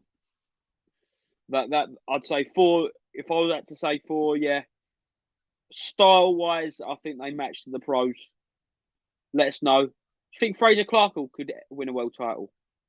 He's no spring chicken, so he'd have to move incredibly fast, like Joe Joyce has done. So I don't know. I really don't know. So I wouldn't put him in my picks. That I'd say, yeah, I'd be confident. But yeah, I would definitely say Pat McCormack, Whitaker, Price, and Dubois. I was blessed watching world-level domestic rivalry as a kid. Ben Eubank Sr., I must confess, I was a fanboy of Ben, but it was lovely to see them as friends now. Yeah, they're on their tour, aren't they? At the minute, on their tour. Obviously, stick Michael Watson in there. He had some great fights with, obviously, Ben, then Eubank first fight, and then the second Eubank fight ended in a catastrophe, disaster. Benji says, would love to see Fraser Clark do something. Lovely bloke. He is lovely. Great story as well, Fraser. Fraser's signed with 258 Management. He is in the crowd tonight with Eddie. Could we see an announcement tonight that he signed with Matchroom? That's my pick. I think that could happen tonight, I'll be honest. And we could see him make it, maybe even his debut on the 11th of December. That could be pretty big. Pete McGraw, I think he might be out again in Liverpool. I wouldn't be surprised. Could he become a world champion? Definitely. He's got a great style. I think his style would be really awkward.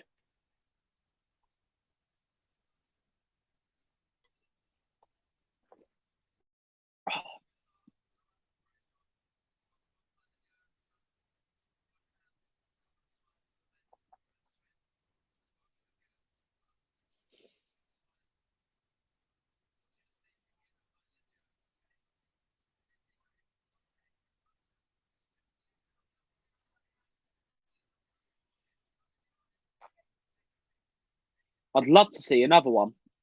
I've just thought of this domestic. I just see it on, just see this fighter on Box Rate, but I know he's called out for it before.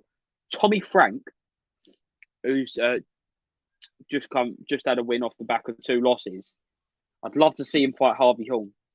I think that'd be a great British title fight. Obviously, Tommy Frank, he got beat by the same guy that just getting his name now, Guneros, and then he beat Matt Windle, which was a fantastic win for the British flyweight title. But Harvey Horn, we all know he's a talent, and Harvey's called out for that fight before. So yeah, Harvey Horn versus Tommy Frank. Not your bigger household names, but I really like that fight. A fight that I've been calling out for a while. I'd love to see, just for the build up, Dennis Mccann versus Prince Patel. I think that's a fight that would be tasty. A really tasty build up. I really like that fight.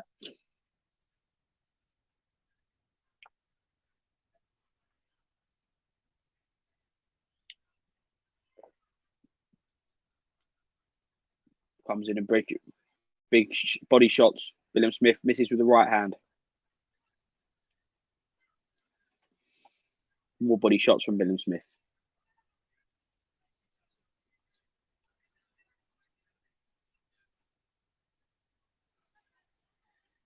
Benji, Prince Patel, I know. I was talking about that fight happening though. We saw that with with Coogan, didn't he? He done an interview with Coogan years after their little mishap, shall we say. But I think Prince Patel is a character, isn't he? Whatever you think about him, he's a character, and it'd be good to get that character involved with a Dennis Mccann. He still needs to fight Barry Jones, Carr. Oh, mate!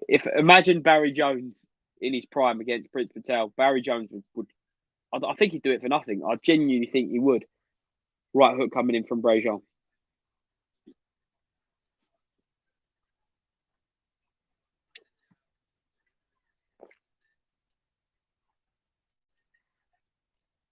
Guys, make sure you like, share, subscribe. Pep Talk boys. Keep your questions coming in. Enjoying this conversation. Domestic dust-ups. William Smith versus Brejon. William Smith just comes in with a nice right hand. Calls Brejon to hold on. Another right hand on the chin of Brejon. Got a bit of scrapping. I'm shocked how much of an inside fight this has been. I must admit. Nice 1-2.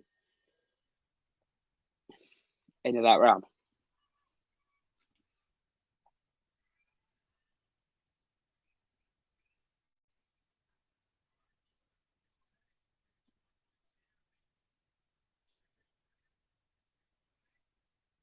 Another fight that I've been calling out for a while. I thought if we got when we was talking about Fury AJ back in, I think, what was that, June, July, and they said if it was like Frank Warren, top ranked Matchroom, all their fighters on one card, what was it like? What would it be? The fights you'd want on there? And I said I'd really like Jordan Gill versus Isaac Lowe, featherweight in the featherweight division, and the winner progresses on to the likes of maybe a Warrington, a Galahad, a Leewood, a Conlon, gets in that mix. I think Isaac Lowe, obviously we know, great friends of Tyson Fury, likes being on the Fury cards. He's out in a couple of weeks at York Hall. And then Jordan Gill, we all know how good Jordan Gill is. We know he's got a loss on his record, but we know he was ill for that fight. And I think he's got a big title fight coming up very soon. Great body shot.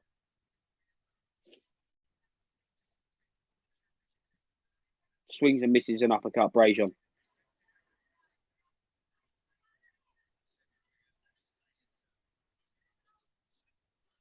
Alan Skill, just thinking how good a young trainer Mcguffey is.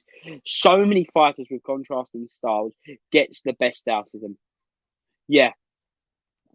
I remember when he really properly come onto the scene and a lot of people started paying attention was with David Haye. Because obviously everyone knows how much of a big name David Haye is. And that's when, obviously, he had the losses with David Haye, but I think it grabbed everyone's attention. George Groves, he got George Groves that world title, which is still amazing. Unfortunately, didn't get Luke Campbell his. Unfortunate. But as you say, lots of different styles. Like 2 cruiserweights. We're seeing this inside battle fought at close quarters in comparison to his other cruiserweight, WBO champion Lawrence Okoli, who fights complete opposite to this. So, yeah, I agree. Very good trainer.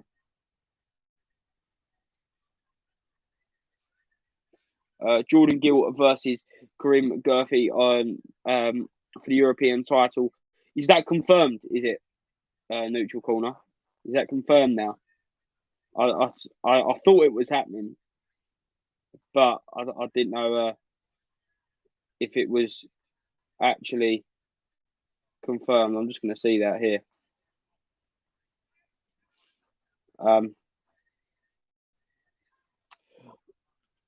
One of boxers' latest signing that you're impressed by. Let's get all their signings up so I don't miss anyone and look like a mug. But yeah, no, let us know. Yeah, Eddie won the purse bids. But is that definitely on the 11th? Because he did say there was one more big title fight to be added to the 18th. So I thought it could be on the 18th as well. I weren't entirely sure. Cordina's out on the 11th, and I'm the biggest Cordina fan. I love Joe Cordina. I think 100%. Oh, I'm going to put my neck on the line and say definitely going to be a world champion. But it's such a fierce division, the super featherweight division.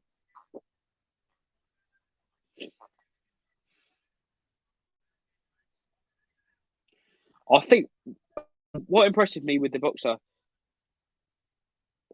the one I'm most impressed by, probably Clarissa Shields, just because no one saw that coming, and the fact that you got Savannah Marshall as well just adds to it.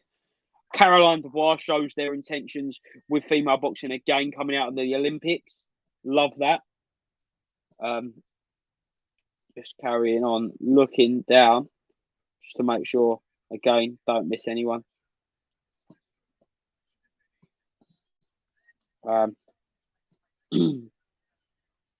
So Shayna didn't narrow down Avanesian, I'll be honest. That would have been great. I love Avanesian. Riakpour was a bit of he needed a fight. He weren't getting out. It was very strange. I was worried for Riakpour, so I'm glad he's now getting out, getting the activity, and he needs that. He really does. But yeah, as I say, the main one for me is Clarissa Shields. That shows that they're not just looking at British fighters. They managed to get her over with the intentions of the big fight. Excluding the big names like Dubois, Marshall. But is Dubois a big name? She hasn't even made her pro debut yet. So obviously we know she's an Olympian. But is she? Is she a big name? I don't know. Let's keep looking here.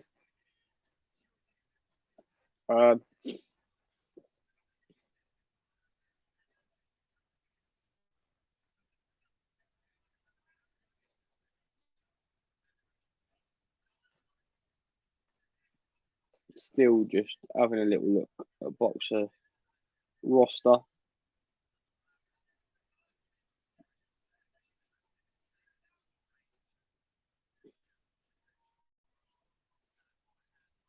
Just quickly going back to Chris Smith first, though. Misses with a 1-2, Brazion.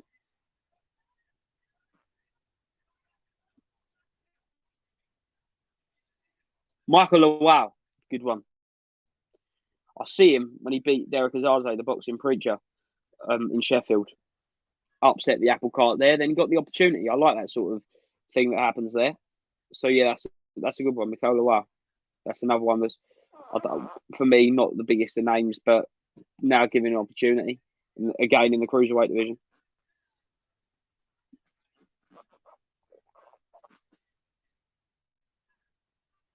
She's an Olympian. Everyone did with, like everyone did with Josh Campbell, etc. Yeah, agreed. But I don't think I can't call her a big name yet because I don't think she is. It's only people in the industry and like people who follow Olympic boxing, and I suppose fans of Daniel would know. Oh, great 1-2 from Chris Smith.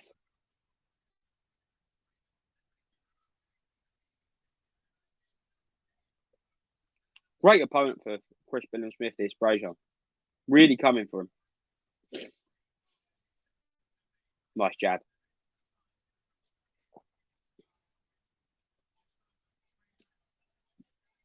Slowing the pace down now. Leaning on William Smith, Brazion. Try holding on.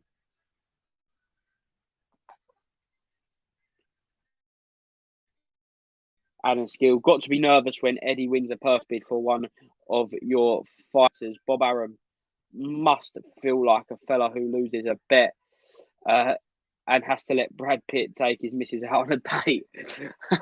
What's this? Is this Lopez Cambosos? Is this one we're referring to?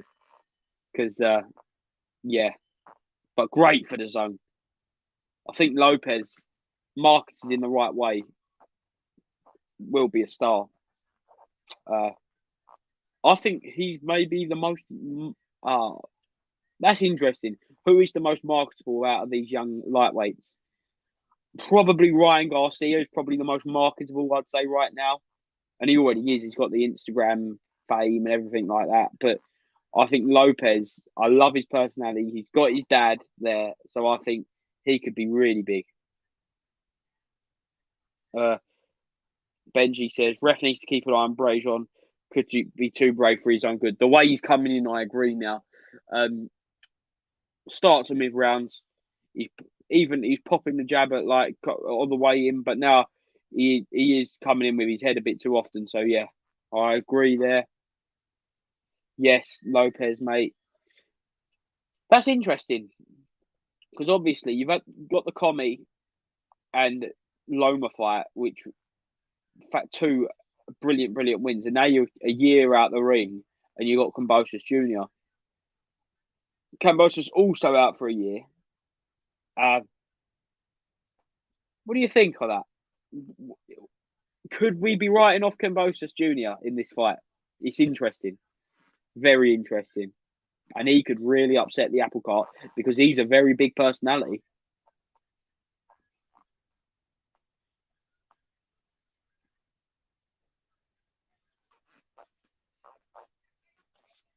Brazion comes in with jab there, lands it, breaks the guard of William Smith. Nice counter, jab into a hook by William Smith. Lopez, for me, could be the destroyer in that division. His age, talent, and resume edge it for me. I don't know. I think age, yes, but they're all young.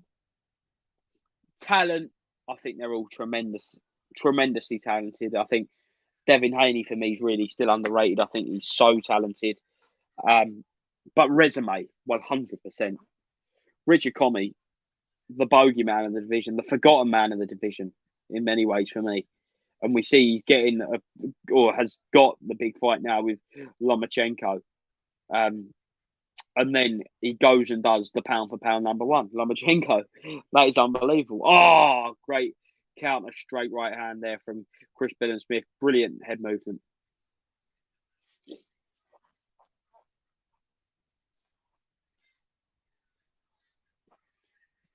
Your favourite fight cards, past and present. Oh, great shot. Favourite fight cards. Kell Brook versus Frankie Gavin was a great card. You had Kevin Mitchell versus Jorge Linares on that. You had Anthony Joshua versus Kevin Johnson early on in his career. You had Lee Selby win the world title. Great card. That's the one that always stands out for me.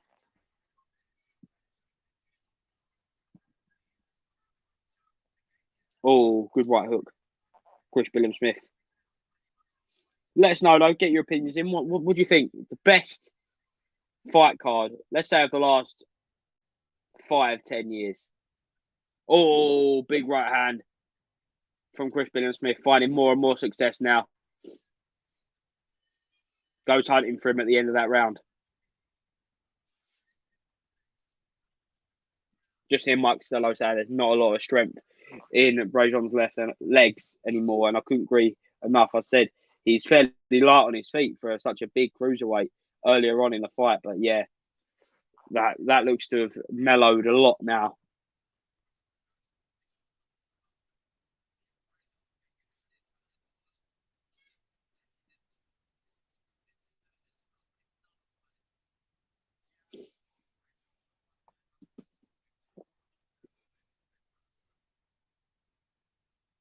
There we go, a couple more rounds.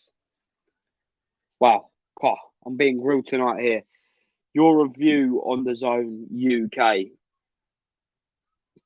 Good start. Really good start. For me, though, I think they've been slightly unlucky. Really, so first card, the first fight camp show. Ben gets COVID. First big O2 heavyweight card. Dillian pulls out with injury. But two cards that stand out for me. Oh, yeah, and first big pay-per-view-ish style card, no contest in Warrington versus Lara. So they've been a bit unlucky with the fights, but love the look, love the spectacle. Love it all. Love the event side of things. I think love that Liverpool card from top to bottom. Definitely probably one of the best cards that he's put on. I just still think that we need some old school advertising. I want to see billboards, the Zone billboards everywhere. It needs to. If we get the BBC highlight show, that would be absolutely massive, and I think we will get it for the Zone. I think that will just boost subscribers and drive subscribers all day long. But yeah, content wise, I like it. I like the commentary. I love Costello. Not that I listen to the commentary much because I'm mainly on here, but Pundit's team. Interesting that my drama hasn't been on for the past couple of times. I'm not too sure what's happening there. If anyone can tell me, I like Laura Woods. I like Tony Bellew. I love Ade Odalupa. I think he's been great. But yeah, I think it's been a solid start, mixed with some unlucky fights, especially the main events. Would you make upgrades on any of the boxing team, like commentary or pundits? No, I don't think I would. No, I like them overall. I do quite a lot. I love Barker and Lloyd. I say love Costello.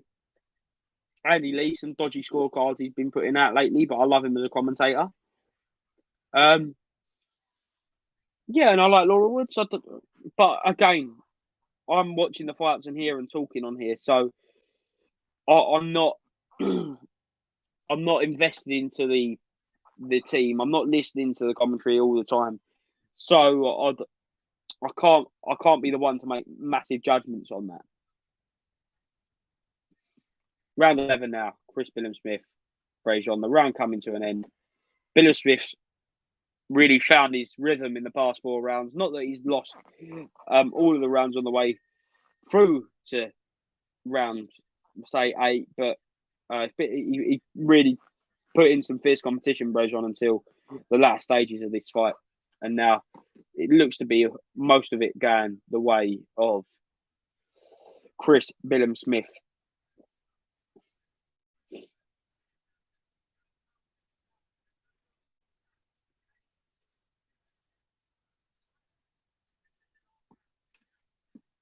Last round. Might not be as early night as I thought it would be. It's 20-9 now, and we've still got 2 more fights to go. I don't understand people going in on the Zone UK. You can't knock the value for money considering some of the pullouts as well. It is built for Matchroom. Yeah. Do you think we'll get like the darts on the Zone eventually and the other PDC, like the other Matchroom products? That'll be interesting. And how, if that happens and maybe a little bit of football, how far will the price point go up? And will it get to a point where it literally is a replacement of Sky Sport? Not a replacement, but a worthy competitor for the whole of sports.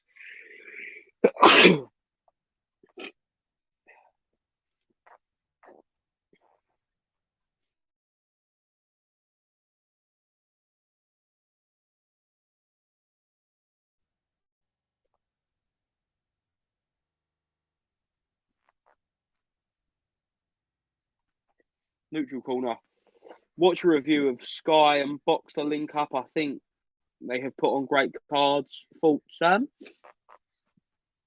I don't know. I don't think they've put on great cards yet. I'll be completely honest. They haven't been brilliant. Been solid for a good start. Just finding their feet. The Boxer show was really good. I really enjoy the Boxer shows, but like the first one, again, they had a bit of bad luck with Chris Eubank Jr. Second one was stacked with so-called names with Chris Eubank Jr., Hughie Fury, Savannah Marshall. Should have been Lewis Ritson. But they weren't like great fights. So, yeah, laying the foundations for some good nights. And I think Eubank Williams will be a fantastic night. BT Sports. Yeah. Hit and miss. Like all promoters. I like their prospect shows they're doing. The Louis Lin fight, which I was at for their first prospect show, was a fantastic fight. And what I'm trying to think, going over to Birmingham quite a lot recently.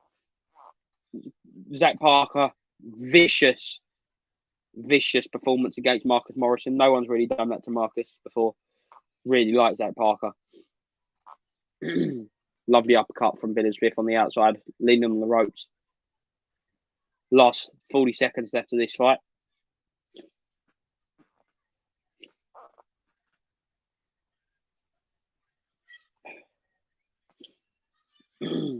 Just misses with a body shot there, Chris Billam-Smith.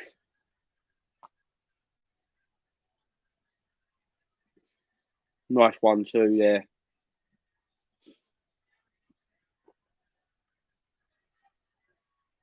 Final 10 seconds of the fight.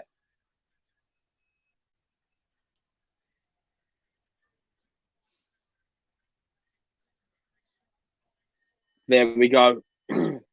Strong, dominant finish to that fight for Chris Billam-Smith. I think he should get the decision there over a tough, durable game opponent in Dylan Brazion.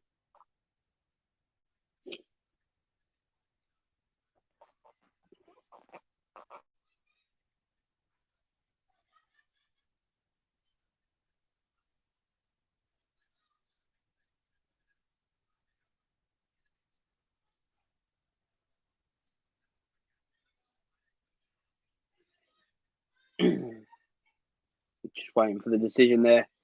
Then we should be moving on to the world title fight. The first of two world title fights. Terry Harper, as she takes on Baumgardner. She struggled with her injuries in recent times, but hopefully she can come through that now. And the skill. Imagine Eddie sitting in the crowd on a big darts night with his Bessie mate Canelo. Ha ha ha. You are a horrible darts player, my friend, after being called out by Phil the Power Taylor. Fantastic. I do like the darts, so yeah. That I think, Jesus Christ, he gets some stick there. Even I think Canelo gets some stick with the darts fans. Shabazz Masood fighting next on the MTK card in Newcastle, yeah. Again, I'm going to catch up on that later because Shabazz Masood, fantastic talent. Brajon deserves to hear the final bear here, earned his money there, yeah. And the thing is, like, I love this when you get these opponents that have earned their money, unlike maybe like an Eric Molina, who just goes down. He just went down, didn't he? And just didn't really come to fight against Alan Babic. So if you've earned your money, I love it. Yeah. So boxing should be about at the end of the day, because you're not going to get 50-50 fights whenever, every fight. I don't think there's probably on paper, James Flint versus Don Hunt was maybe a 50-50 fight earlier, but I don't think, apart from that on this card, there is any 50-50 fights. But you expect opponents to come and have a really good go, who sometimes cause an upset, and that's what Brajon's done. He hasn't caused an upset. Wide points decision. Chris Smith gets his first defence of the European Championship. As I say, I think maybe Glowacki next. I'd like to see that. Moves to 14-1 with 10 KOs. But as I say, need some big fights next year, 2022. Hopefully, be a big year for Chris Smith.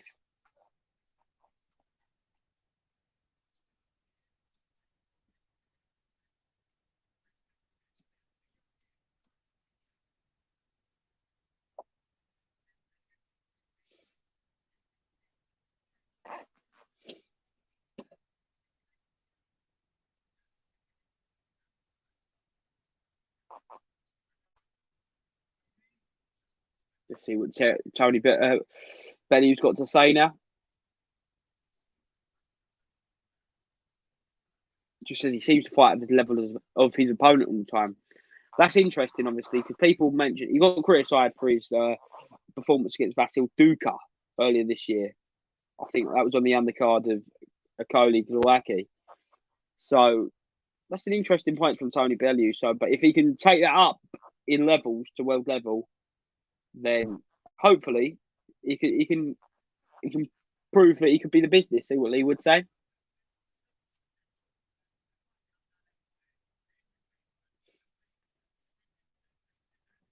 So there isn't no in between work. The feints. There's a lot of potential there, though.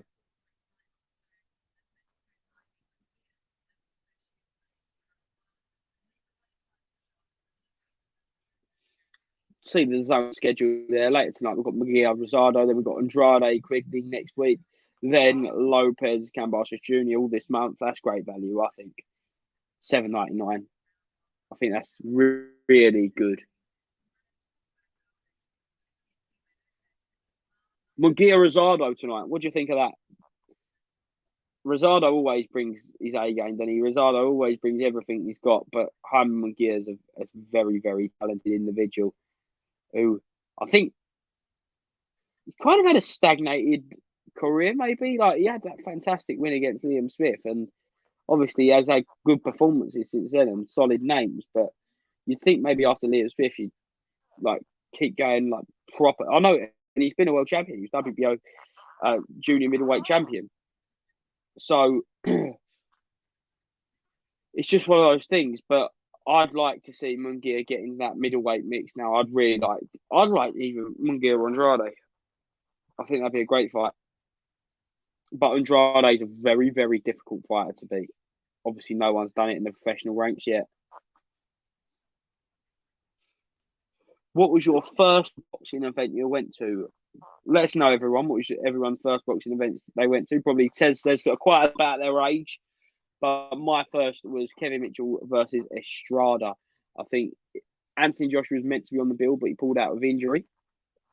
I think we may have seen the debut of Ted Cheeseman on that bill. I'm going to get the bill up, but it was at the O2. I think it was a January. I think it might have been January 31st, maybe 2014, 15. I'm not too sure. 15, I'd like to say. Let's have a look. Kevin Mitchell.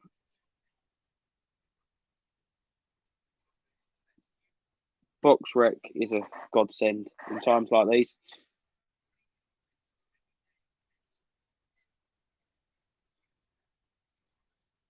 Here we go. You had John Ryder on that bill. You had Tommy Martin versus Ricky Boland, which was a great fight. John Wayne Ibbott versus Tyler Goodjohn. That was a good fight. Tyler Goodjohn now obviously in doing the bare knuckle boxing and also I think doing a bit of porn as well. Lee Markham, O'Hara Davis was on that card. Charlie Edwards made his debut and Isaac Chamberlain. They was the debutants on that bill. How come Mrs. Jalma, Mrs. Maya Jalma hasn't been on for a while? I was thinking that. I genuinely don't know. Yeah, not too sure. I'm sure Kenny Ken will be happy though.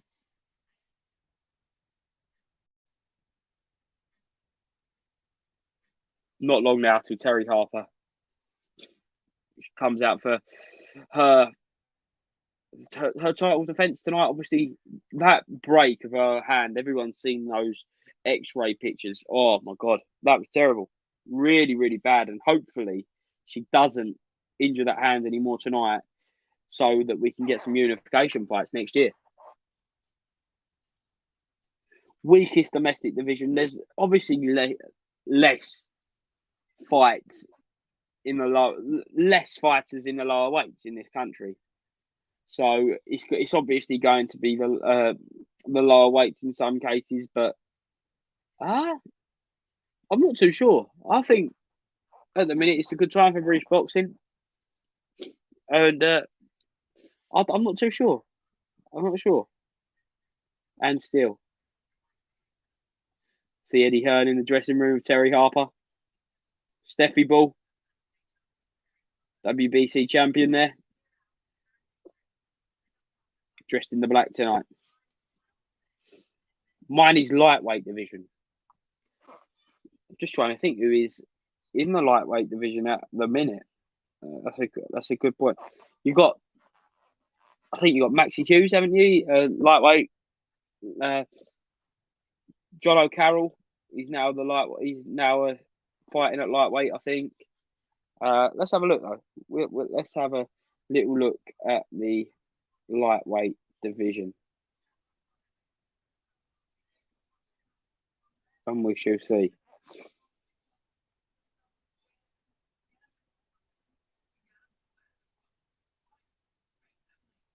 So we've got, so he's actually ranked number one.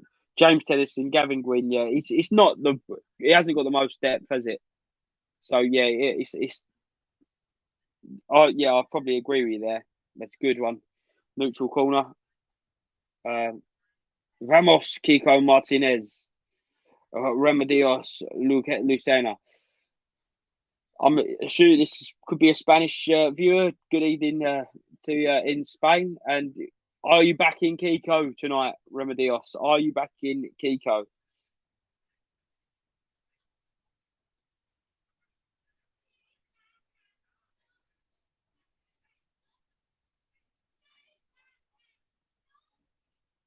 So, getting this promo out of the way, then I'm assuming that we're going it. Steves Directo Amigo Aki. Unfortunately, I don't speak Spanish, amigo friend, I think. But if anyone speaks Spanish and can translate, I will get in the old Google Translate now, and we'll have a little look what Remedios is saying. Let's have a look. Spanish to English.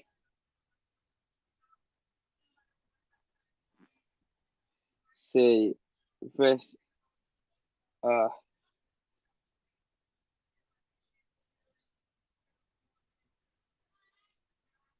You look like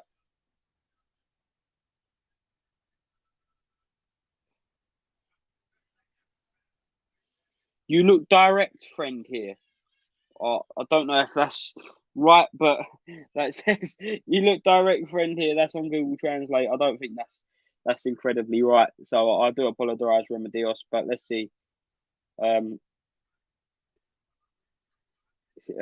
English, no. No, I don't speak English. I think Remedios. Neutral corner. Kiko is a good fight. First defense. Luckily, Galahad don't miss weight, much like Shannon Courtney. Yeah, he missed it first time, didn't he, Galahad? He always looks tight at the weight. So let's get a couple fights and then hopefully move up the weight division, super featherweight. Again, he would leave one stack division into another one domestically because you got obviously like yourself, Barrett, Archie Sharp, Joe Cordina. Imagine that. Oh, that'd be a brilliant fight. Joe Cordina versus Kid Galahad. That'd be a fantastic fight in a couple of years' time. Here we go. Getting the flags. But symbolise we've got a world title fight. 2 world title fights tonight. First one. Here we go. I can't remember who even fought, but remember who he fought. But years ago, me and a coach load of fellow Scousers went to watch a bomber fight on Amir Khan. Boss night. We met Ricky Hatton that night. That sounds like a good night to me. That is one man I would love to meet, Ricky Hatton. I haven't met him yet, but hopefully soon. And I'd love to meet him and interview Ricky Hatton because he is, for me, one of my favourite fighters of all time. Not best, but one of my favourite. I love Ricky Hatton. Here we go. David Diamante introducing the co-main event.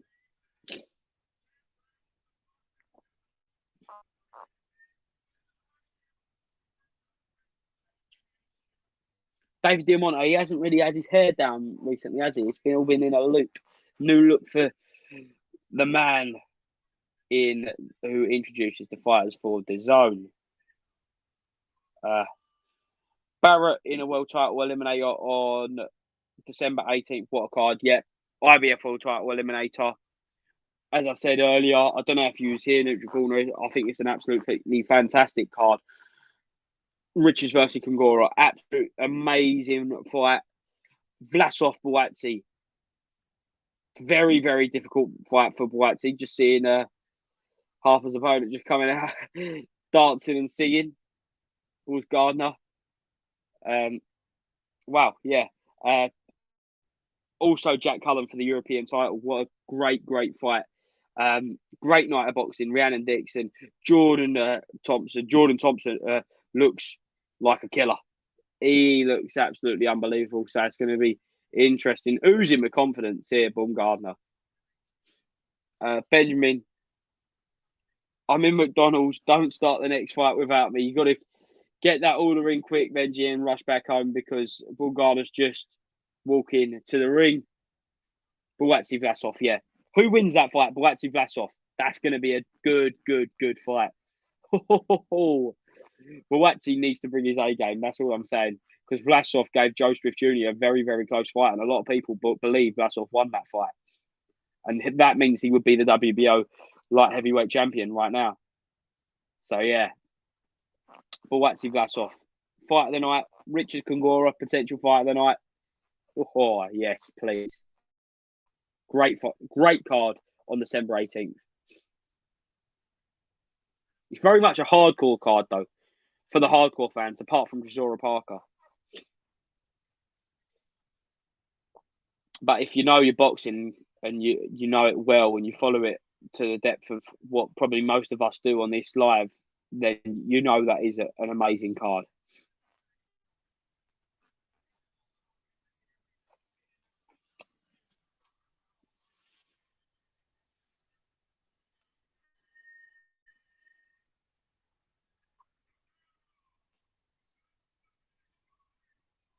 Here we go.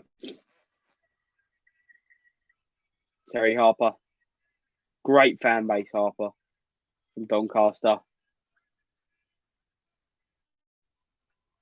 I might actually buy the Zone for December, a stacked month. So you don't have it now, the Neutral Corner. You don't have it now, do you? That is a good month, though. Very, very good months. Haney. Just miss out. Well, if you get it at the end of next week, then you could get Lopez on the 27th, Haney, Ben Algieri, and Chisora Parker if you time it correctly. So then you're getting 4 great fight nights.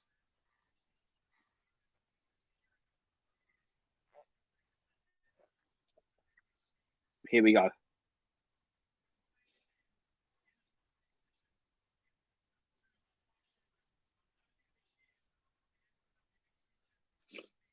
Steffi Ball has the belief in Terry Harper. He's always believed Terry Harper could do it. Then she got the massive, massive win against an aging but still seasoned top champion in Eva Wallstrom. Since then, had the close fight against Natasha Jonas, then got out again, I think November last year on the undercard of Katie Taylor. And then she suffered that bad injury, which meant she couldn't get a unification fight with Choi. But now she's here in a defence with Baumgardner.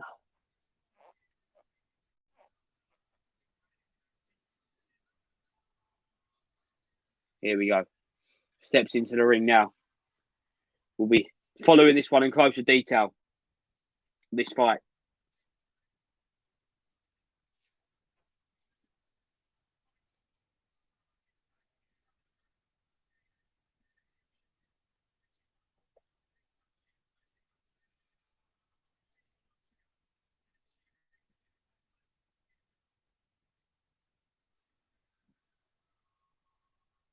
There we go. Baumgardner, as I say, looks very confident, strutting her way down to the ring.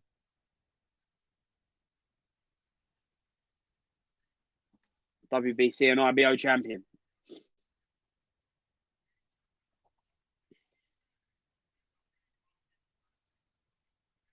think Harper's going to look to want to make a statement. She's coming back on the scene after a long layoff. I think she'll be going for the knockout win tonight. Definitely.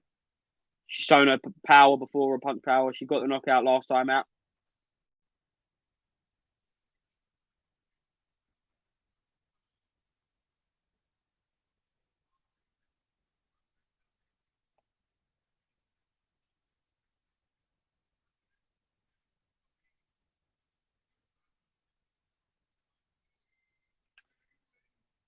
Here we go. Final introductions from David Diamante before we get down to the action. Just going through the judges. We got Jean Robert Lane from Monaco, Victor Loughlin, Scotland. I've just missed the last one there, unfortunately. Mark Lyson, referee. Underrated boxing arenas, mine. Wales, Scotland, Ireland, Sheffield, Neutral Corner. What ones? Hydro you got in Scotland. You got the O2, Glasgow. You got a lot. You got the ice rink. There's a lot of arenas in those. You got the main Sheffield arena. I love Liverpool. I love the Echo. I think that's a great arena.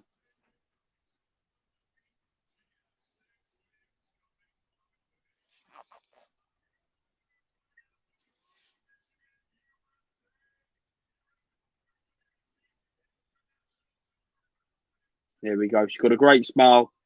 She looks relaxed.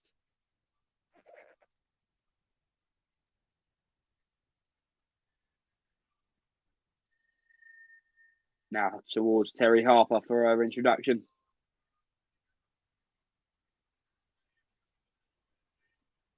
In the back. She's still incredibly young. I think she's only 25.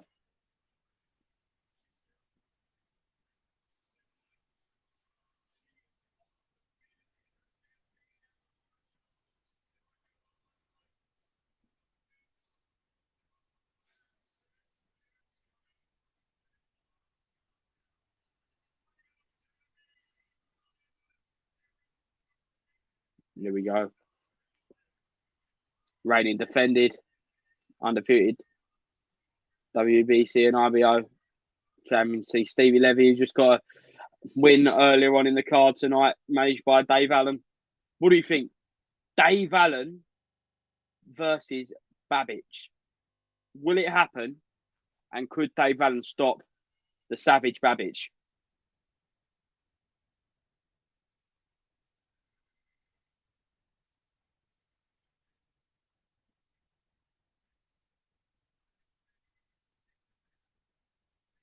Final rules. Quite a bit taller. Terry Harper.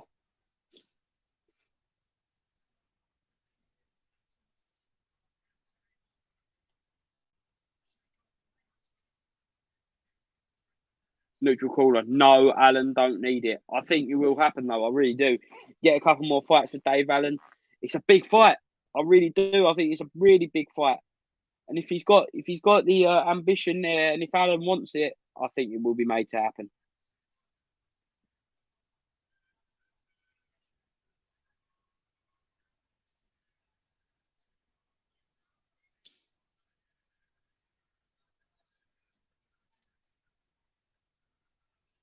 Wow. Comes out moving faster ahead. Baumgardner. Allen's skill. Love Dave Allen, but Babic is too hungry for Allen at this stage. It's a shame because in their primes, if Allen was in his prime, the Dave Allen that beat Lucas Brown, could he have done it? She has her hands low, Baumgardner. Urge her in. Tries to go jab to the body. Nice right hand from Terry Harper. Comes into hold. Comes into close quarters.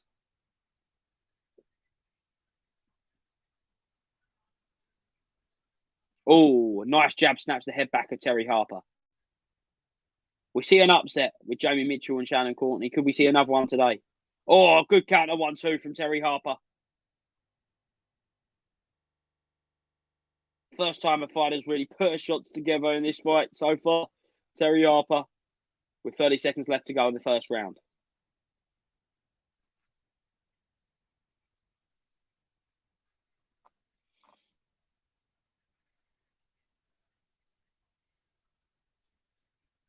Here we go. Just misses with the right hand, Terry Harper. Not countered effectively, though.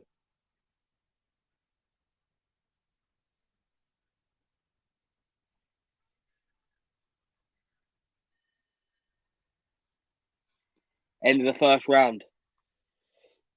Cagey start, but I think by the end of that round, Harper began to start finding signs of her first rhythm. Neutral corner boxing. Congrats on 500 subs, by the way. Forgot you and the team been grinding with interviews, live, etc. And only being here for 2 months as well. Well done. Thank you very much, Neutral corner boxing. We have put a lot into it. Do like to say try and work hard all the time, but yeah, no, thank you, much appreciated. Let's try and get to 1,000 as quickly as possible and get some good content out there next week. Organise some really good interviews, so I hope you enjoy next week's content planned.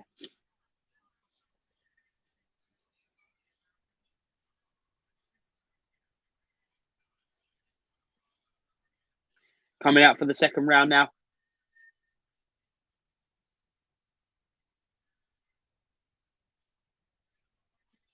Pushes out for the double jab, just misses. Comes in with a feint.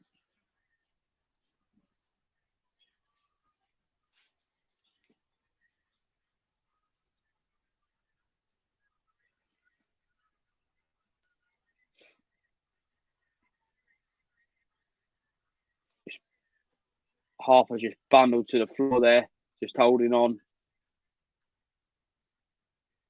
Oh, wow, little combination there from Baumgardner. Held on, tied up by Terry Harper. Very game. And a good foot. Oh, good over the top right hand from Baumgardner, who's now on the front foot. Turned by Terry Harper on the ropes.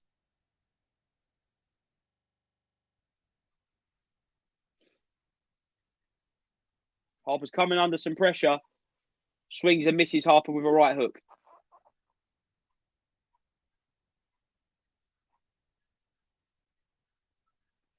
Keeps her hands low. Baumgardner looks very relaxed, very fluid in there. Nice jab.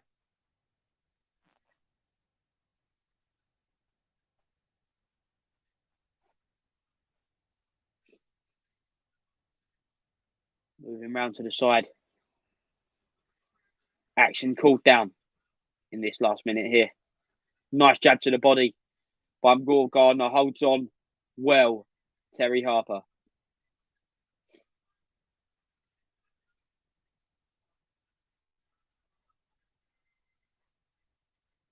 Nice jab.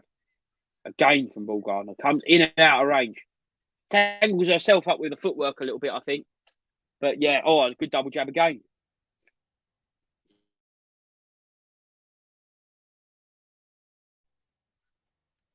Misses with the right hand, Baumgardner. And that's the end of the second round. And for me, that's 1 round apiece. Benji, I'm back. Joe, you let them start without me. It's been an interesting first couple of rounds as well, Benji. I think Harper maybe just nicked the first round in a close round, but Baumgardner definitely won that second round and applied a lot of pressure on Terry Harper.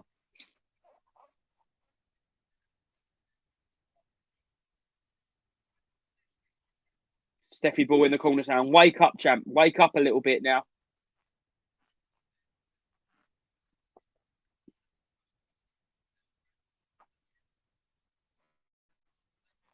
Land big shots in the temple of Terry Harper in that first round.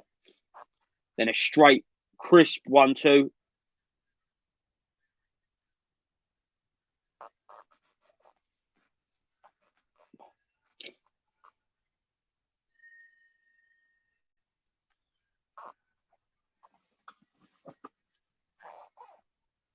Comes in with the jab at the start of the third round.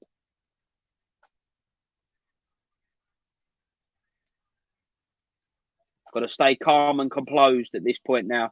You lost that round by quite a bit.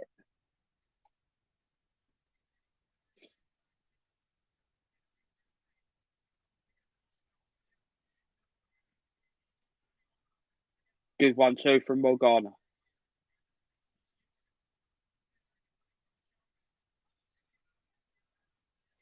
Trying to work on the inside now, Harper. Comes in with the little right hooks.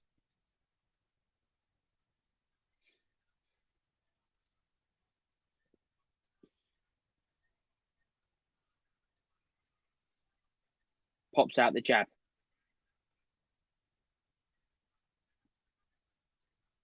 Comes in for the 1-2, trying to work at close range again.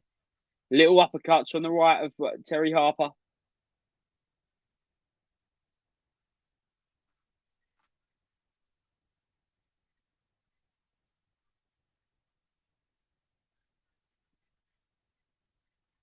She's holding that right hand like Deontay Wilder. She's looking for that over the top, but she's certainly through to the jab with, and using her boxing at world level like more than Deontay Wilder has done in his world title fights, barring the third Tyson Fury fight.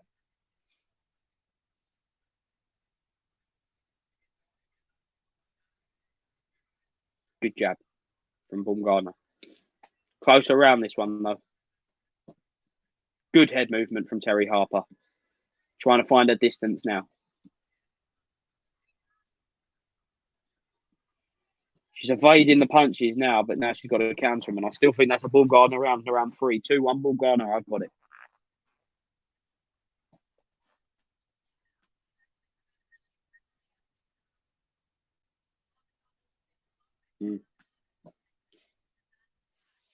Sky Nicholson just saying that Harper started a little bit slow. I can certainly agree with that. But signs at the end of the third round that she's sharpening up in there. Remember, she's been out for a long time. Want to get some ring rust off because she was been an active fighter before then.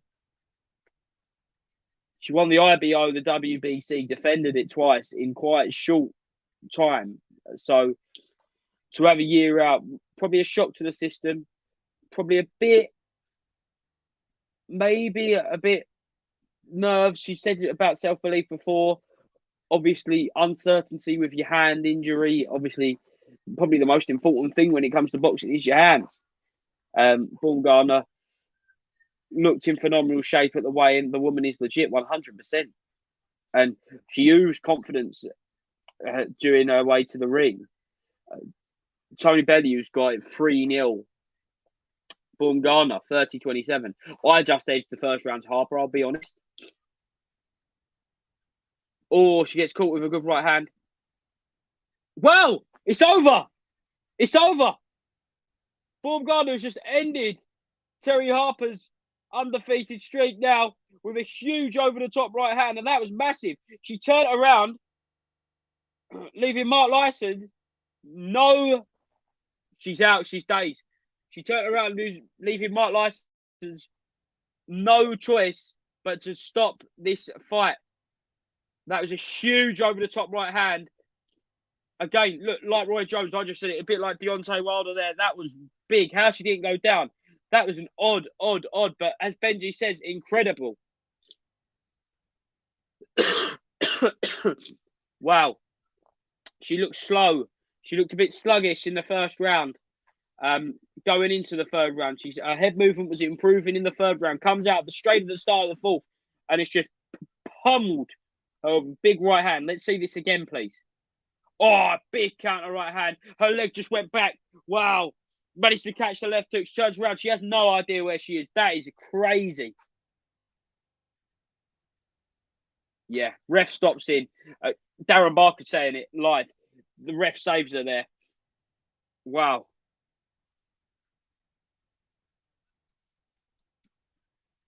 I was not expecting that, but we said that about game opponents. We said that about upsets. Let's see what Eddie Hearn's got to say about that. Big backer of Terry Harper, this was. It was meant to be yeah. Benji says it brilliant from the ref. I completely agree.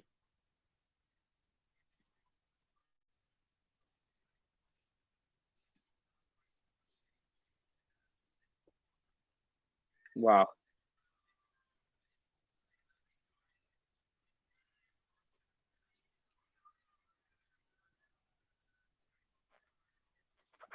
Here we go. Yeah, brilliant performance from Alicia Baumgardner. Like, I'd love to see her. Like, I think Eddie will have to snap her up. That is unbelievable. Unbelievable. Not going to lie, Eddie women boxers are not doing well. Likes of Courtney Harper, losing, not good. Yeah, but you got Chantel Cameron unifying the division. That's an Eddie Hearn fighter. So it works both ways. You've got Katie Taylor obviously flying the flag still. Yeah, it certainly works both ways. Ups and downs, peaks and troughs. But Baumgardner, potential star discovered, oozes charisma. Cannot wait to see her again. Maybe there's a rematch clause. We don't know. But we I think we'll be going on to Kid Galahad pretty soon. I thought it'd be an earlier night than this, I must admit. So time we get into the ring, maybe could it be an early night for Kid Galahad? I think he said he's got bad intentions tonight. He wants to cause damage to Kiko Martinez. This is a new Kid Galahad. He's always been edgy, but I think he's oozing confidence now, and I think he's ready to make another statement performance after a great win over Jazza Dickens. But let us know. Get your predictions in as we're about to go to Kid Galahad, Kiko Martinez before the official decision. Now, Terry Harper versus Alicia Baumgardner.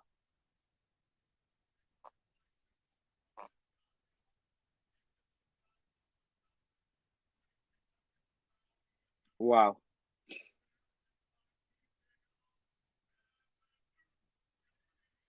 absolutely gutted as you would be, ecstatic for Alicia Baumgardner. Yes. There we go. Then we'll get this. Benji. Women's boxing going strength to strength. It's open. There's money to be made. Women really stepping it up. Take gold, glory, and the big bucks. Fantastic. Couldn't say it better myself, Benji. Alan Gill. Just seen Harper saying in the corner, that's me done. I hope that's not the case. I really hope not. But I think she may be concussed after that punch. So you don't know. You can never be in the right frame of mind after a win when you've stepped in and gone to battle.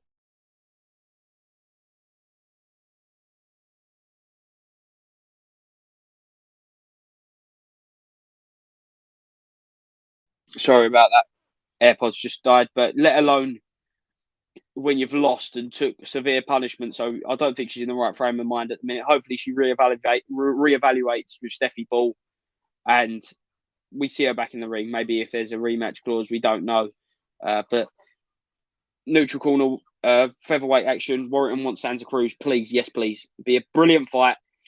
Vegas time. Santa Cruz, still a fantastic fight. Still a brilliant name.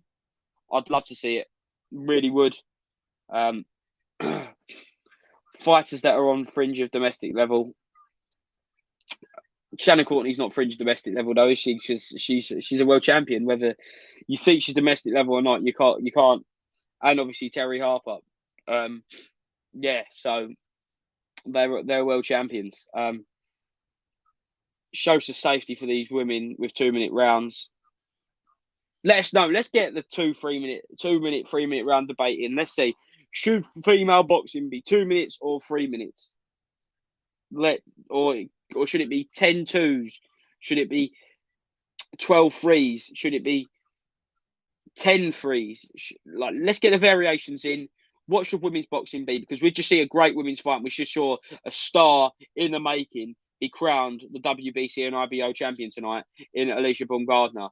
So let's see. Let's get the debate going.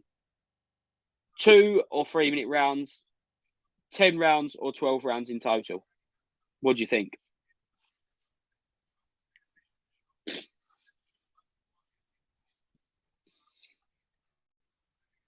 Neutral corner opens up 12-2s in my opinion. I think that will be moved to. I think we will get 12 threes eventually. I do. I think, but 12-2s will be the way forward first. Won the ball. Portuguese supporting Kiko Martinez beast all the time training, deserves the last chance to get a championship.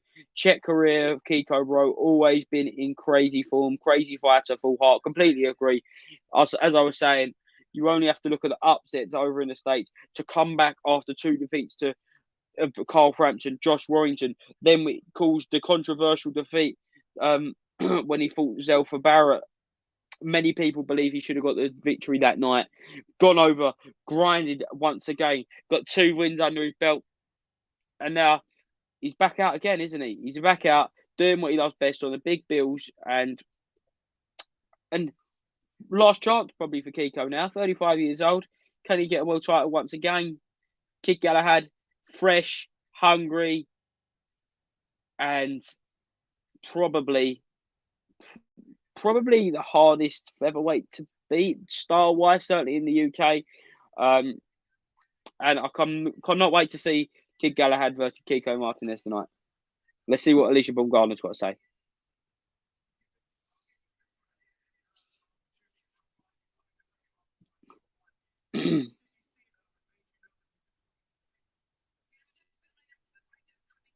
Here we go.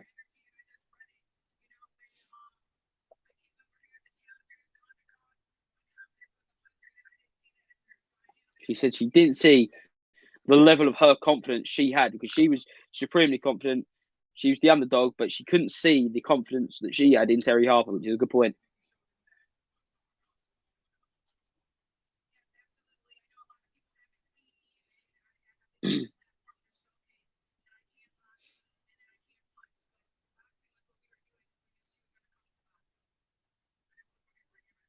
Eddie gets involved in conversation now.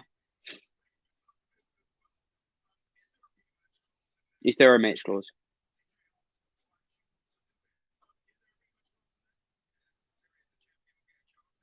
There's a rematch clause.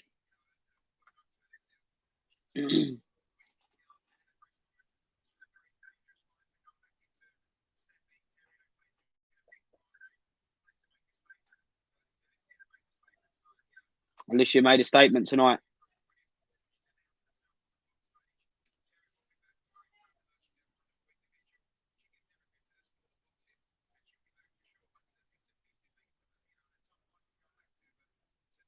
Back for sure, and a big defeat for Terry Harper.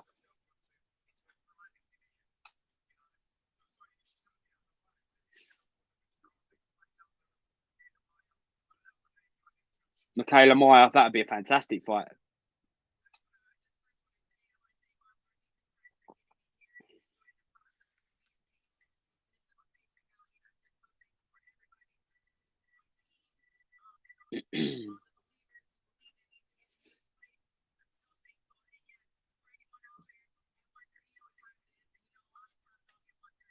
There you go. She just announced herself. What she said, I'm the top dog at 130. Let's take anyone. Alan Gill, there's life after the O. People, some of the greatest fighters of all time took losses. That is the essence of Bulldog spirit. It's why we love fighters like Chisora. Listen, I can only think of three, of the top people who we class as the best off the top of my head who never lost their O, and that is Rocky Marciano, Floyd Mayweather, and Joe Calzaghe. Obviously, there's more, but I'm saying three there. But then you look at the best of all time: Joe Louis, Sugar Ray Leonard, Muhammad Ali, Mike Tyson. Stick him in that debate. That's a whole other debate in itself. Though we won't leave that. We'll leave that for another day. But they all took losses. They all come back, and they all proved their greatness. So yeah, definitely Alan Gill. Eddie's rematch clauses are pissing me off. Just say they were the better woman. She did say that. He did say that though, and unfortunately, if you're the champion and you want to give someone an opportunity, you've got to contractually get a rematch. And if you are the world champion, you are well in with your rights for saying that. And I just think where Eddie talks about it, he gets a lot more stick than other promoters. But I think it happens whenever there's a world champion, and he does say that. Jamie McGregor says Martinez can't win this against the gym rat Galahad. I'm afraid. Yeah, Galahad never out of the gym. Lives. I've been in the gym at Winklebank, and you can see all you got to do is walk about 50 yards down the road, turn left, and you can see his house. It's crazy. That's where he lives. He lives boxing and all essences of it.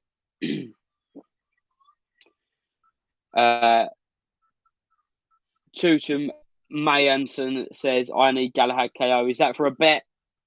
Tutum, is that for a bet? So we'll see. But if you got a little hacker there going, let us know. But we are heading towards the main event time now. Final predictions. Kid Galahad versus Kiko Martinez, the new world champion versus the veteran now of the featherweight division. That is Kiko Martinez. Shaz, great stoppage by the ref. Harper will come again. Hopefully, Shaz, because Terry Harper, at one point, I think Sky Sports, when Eddie was with Sky Sports, was promoting her to the Hill and Back. She was on the Women in Boxing campaign, Women in Sports campaign. She was the poster girl for women's boxing for Sky Sports, really. When you're not talking about Katie Taylor, because that's on the next level, but she was the one, really. So I pray to God that we can see her come back again. Just see the dates of the diary. We spoke about it tonight quite a few times. Ben Algieri, Parker Chisora 2. What do you think? Parker Chisora 2, is it going to be repeat or revenge? Can Derek Chisora get the victory over Joseph Parker? Or will he go to his 11th loss, but still, for me, will still be involved in some big fights? the neutral corner. The reason that O got revived was because of Floyd. No one gives a crap whether you're undefeated or not. That's my opinion. Yeah, I think there's a lot of stigma around. It was because of Floyd. I don't think that's necessarily true. I think Floyd brought it to attention, but I think casual sport fans always look at that undefeated person. I think UFC's helped that out a lot now, because very, very rarely that you're getting an undefeated UFC champion. I don't follow UFC, but I only know I think Khabib was undefeated. So I think UFC's helped boxing out a lot when it comes to that respect. Shaz trying to McDonald's run badly there. I think you just got back in time, Shaz. I think you just got back in time, which was lucky. Deliveroo, pal, Deliveroo. It is the way forward, or Just Eat. But Just Eat do charge £4 delivery from McDonald's, so that ain't great. But see that little promotion there, just showing about Kid Galahad, his dedication to the sport, because he does live, breathe, walk boxing, literally a 2-minute walk from his house to that iconic Wing gym opposite the church, where he trains with Dom Ingle alongside the likes of Willie Hutchinson, Liam Williams, and so many great fighters out there. The last product of Brendan Ingle as well, with the likes of Johnny Nelson, Junior Witter, Kell Brook, Prince Naseem Hamed.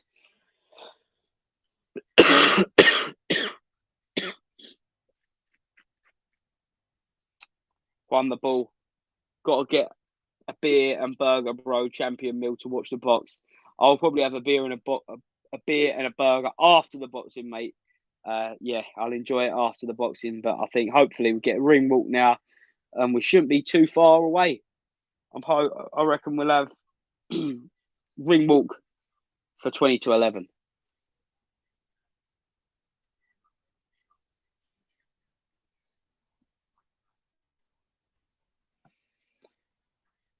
I do hope Kiko has something left in the tank. Could be the end of a beatdown. I think he's been down, he's been back up. He's been down, he's been back up. He's been peaks and troughs his whole career, Kiko Martinez. But I thought in the build-up to this, the way Kid Galahad has been speaking in the build-up, the way he just looks ready to make a statement. He's not messing around tonight. He wants to show that, look, to the other world champions that I'm ready. I want these big fights. I want to unify. And I think he showed at the weigh-in yesterday. He needs to unify quickly, because it won't be long before he needs to step up and attempt to become a 2-weight world champion, move up to that super featherweight division. Alan Gill, look at Lennox, probably the best heavyweight in the last 20 years. 2 losses and beat the best of his era. Also eventually losses. Yeah, he beat every person he steps in the ring with. Lennox Lewis, obviously, 2 losses in a draw. Contentious draw against Evander Holyfield. And he managed to get the win in the rematch. Hasim Rahman, Oliver McCall, both ended up getting the win, avenging the losses. And that's a true champion right there. Is Brendan Ingle the best British trainer, past or present? Oof. It's a tough one. There's a lot of great British trainers. There's so many. There's so many. So I'm not too sure, but that I'll let the comments debate that one. Ben and Shane, current best, are better current trainers. So you think Ben and Shane McGuigan are better than Brendan Ingle? Prince Teddy, that's a big statement. If that is what you're saying, we'll see. But yeah, at the minute, there's a lot of great trainers from Britain. You got, as Prince Teddy says, Ben Davison, Shane McGuigan. You've also got the likes of Mark Tibbs, Dave Caldwell. So many. You just see Steffi Ball there. You got Dalton Smith's father. Grant Smith, sorry, his name escaped me there. So many. I'm probably missing out loads. Pat Barrett. another one. So many great trainers, and again, just shows we're in a good place with domestic boxing. We spoke about domestic dust-ups. Hopefully, we get to see them. We spoke about the how many promoters there are in the game at the minute, Britain-wise. As long as they can work together, that only helps British boxing. And here we go.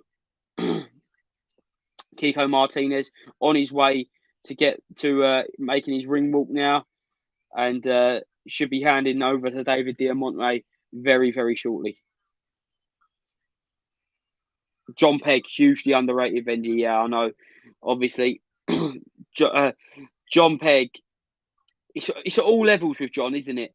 So he comes in with the opponent, he comes in with a journeyman, but then he also comes in with the contenders, and he occasionally pulls off big upsets. Like, I love someone that is there at all levels of the sport, and that is what John Pegg is. And yeah, fantastic trainer, John Pegg, and a man of many different talents. I think he's made some movies, hasn't he? And John Pegg, he's fantastic value, John. Whatever. You watching the Channel 5 show? No, I'm not, because I'm watching Galahad Martinez at the minute. But again, I'll catch up on it at Coventry. I'm going to get to one of them shows shortly, because I've been told by a very good source that they're very, very good nights and very thoroughly entertaining. The Mick Hennessy Channel 5 shows. But Kiko Martinez making his way to the ring now.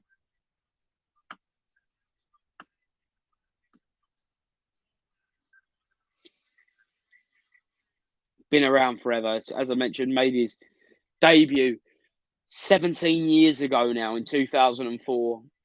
Been a world champion, been in with some of the best. He's got 10 losses, but he's like, those losses are to the best, and he's got some fantastic wins under his belt as well. And he's just stepping in with a formidable talent tonight in Kid Galahad.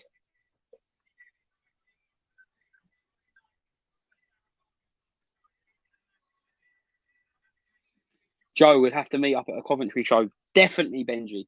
Definitely. Get Sam Egerton fighting whenever he's fighting next. Shakan Pitters. There's a good little stable, a Birmingham-based stable that I know you have a little place in your heart for, with John Pegg's guys and that. So yeah, 100%.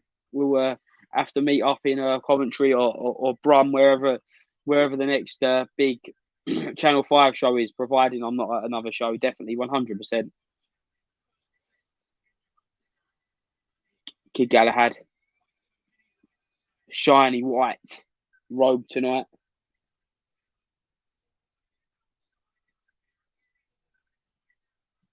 His homecoming, really.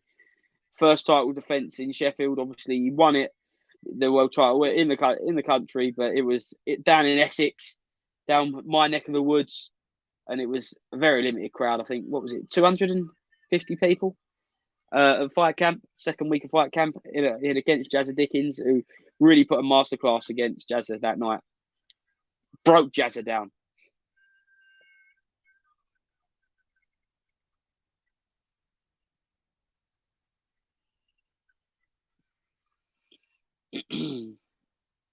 The next one is December 11th.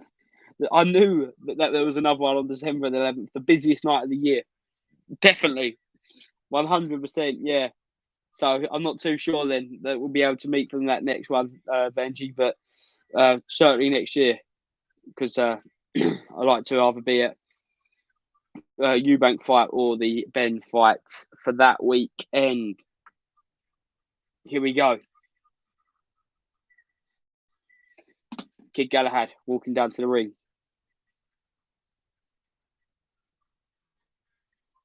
Alan Gill, hit the like, folks. Cost nothing, but helps the boys grow the channel. Yeah, thanks very much. Like, share, subscribe, Pet Talk Boys. It doesn't cost anything, but just helps us get some more content coming out a bit more regularly, and hopefully just improving quality, quantity, everything. Yeah, 11th of December is out for me too. It seems like a very, very busy night. I think there's going to be loads of Christmas dues that night. So, and it is the domestic ratings war. See Kell Brook in the corner there. There we go. Imagine that. They just pulled it out of nowhere. Amir Khan versus Kell Brook announced for next year. Get in the ring after that would be something special. Wouldn't it? That'd be crazy. I can't see it happening. That's all. But you can dream, can't you? Neutral Corner, big supporter. Hashtag Pep Talk Army. Hashtag Pep Talk Boys. Thank you very much. Get involved. Pep Talk Boys. Loving the fan base tonight and loving the questions that you're bringing to me. Tough, but I'm enjoying them.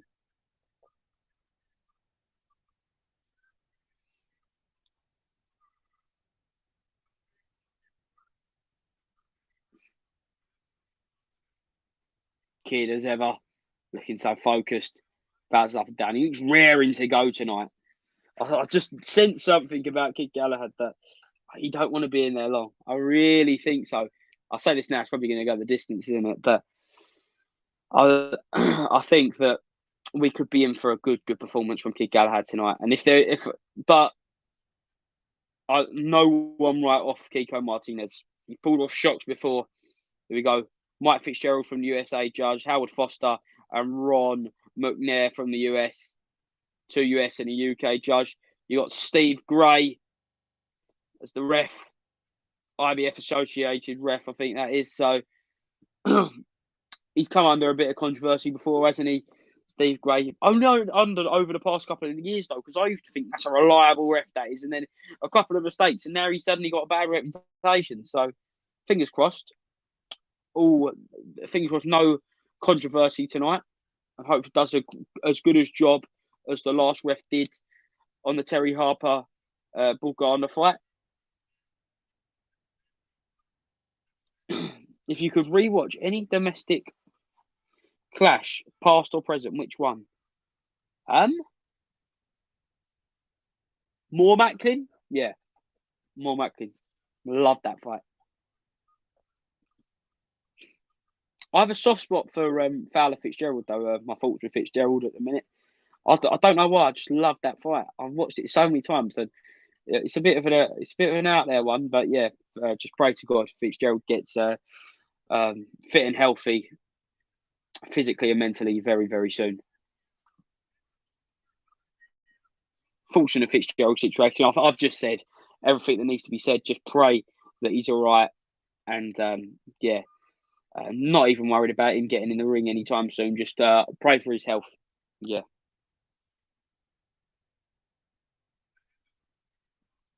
Here we go. Final formal introduction of Kid Galahad skipping about in the ring.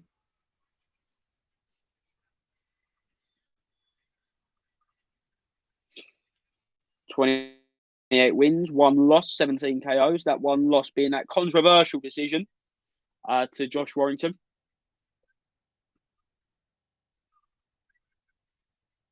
In defence of his IBF world title.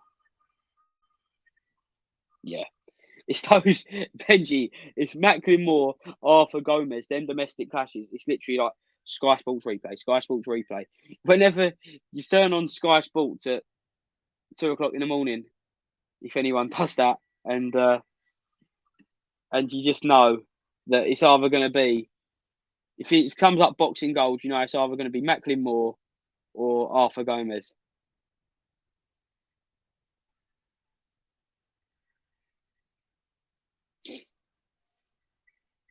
Here we go.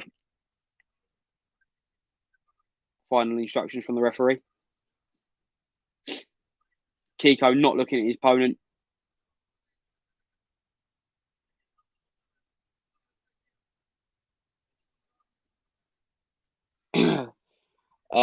Your favourite pair of boxing gloves?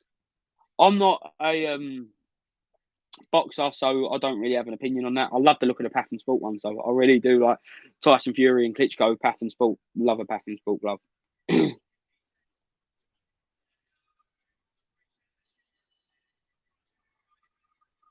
we go. Opening round. Kid Galahad versus Kiko Martinez.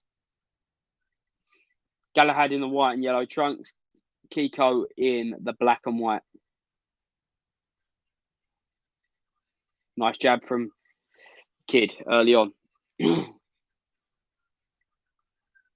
Coming in with the uppercut. Active early on, tying up, holding the neck of Galahad Kiko. Nice counter right hand from Kiko. Galahad visibly the bigger man in there. Nice jab. Then to the body.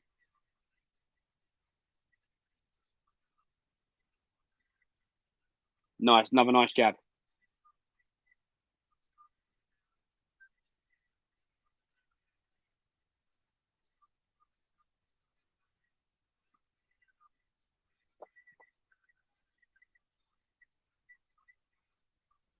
Goes to the body, Kiko.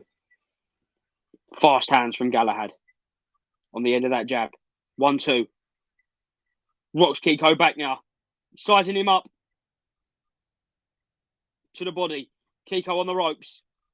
Vicious at the minute from Galahad in the opening 90 seconds of the first round.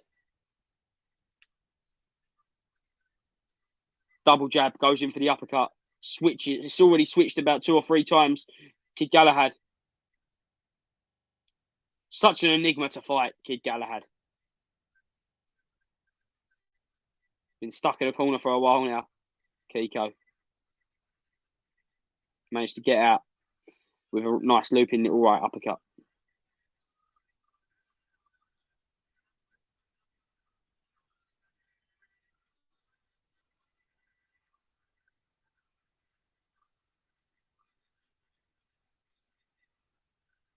Nice jab from Galahad. Or a nice straight right hand. Fantastic footwork from the Sheffield man. Good uppercut. Another jab.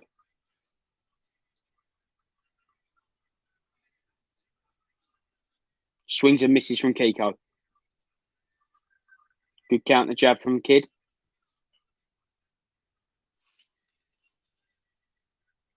Fantastic opening to the contest by Kid Galahad.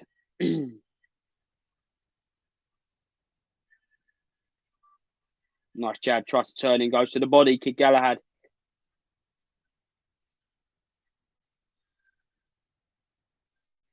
And that's the end of the first round, and a fantastic round from Kid Galahad there, applying the pressure to Kiko Martinez, making it really difficult for him. Amjad Salah, first round, who's winning? Definitely the man from Sheffield. Corner, you got Dom Ingle, Jamie Sheldon, Amir Khan, and Carl Lucker. Not the Amir Khan, it's Amir Khan, who most notably in the team of Billy Joe recently in the Canelo fight.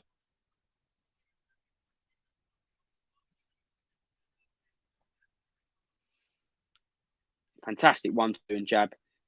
Defense so good from Kid Galahad. Luke 20, love this channel. Keep it up, guys. Thank you very much, Luke. I much appreciate that. Tell your friends, mate.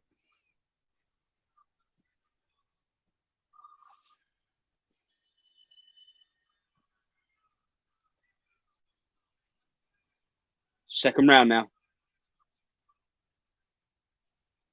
Kid Galahad falls back for the Kiko falls back to the rope. Sorry. Nice jab. Kiko coming out a bit more active now, trying to work his way in, but finding no success. End of a 1-2. Swinging but missing from Kiko. He just can't find the distance. He can't close him down. And skill, the way Kid switches whilst throwing punches, different class, fantastic first round. He does. He switches so seamlessly. You don't even notice it most of the time. Good 1-2 from Kiko. Nice counter. Oh, nice right hand from Kiko Martinez. But don't find any success after that. Then goes to the body, turns him.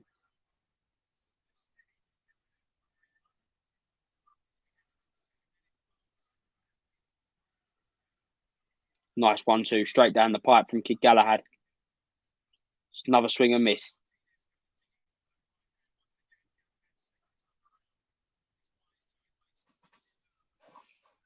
Kiko going for the big right hand, but it's just not coming off for him at the minute.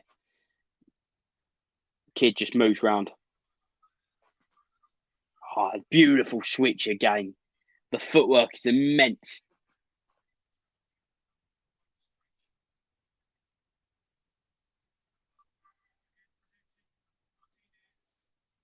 Nice jab. Good left hand. Oh, big right hands coming in from Kid.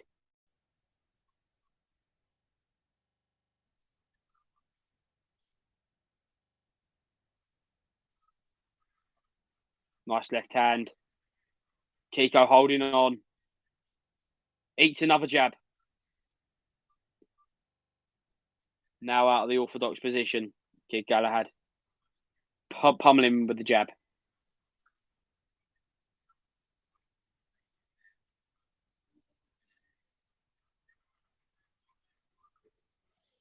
Pushes him back to the ropes.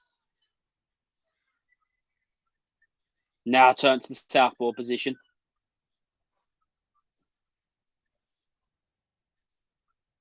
Benji, Kiko, completely outclassed. 100% agree with you at the minute. Oh, he fights so fluently. Another switch there to back to orthodox. And that's the end of the second round. Not much success from Kiko Martinez. It looks to be one-way traffic. After 2 rounds, great performance so far from Kid Galahad. That left uppercut from the southpaw stance looks deadly when Kid throws it. Completely agree. But for me, the shot of the night's been the jab from that orthodox position. He just can't miss it. It's just straight down, and he's eating the middle, and he's eating them.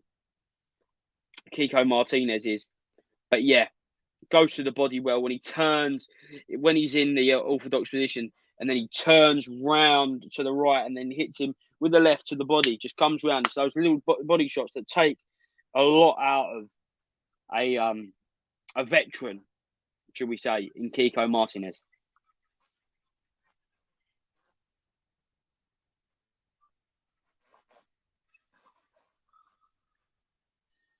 Round 3.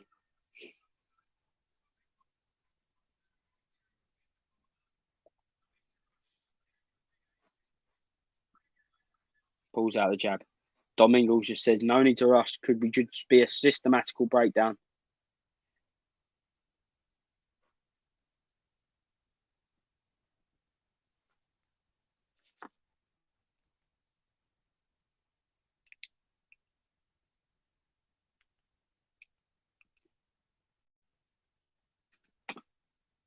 Kid Galahad.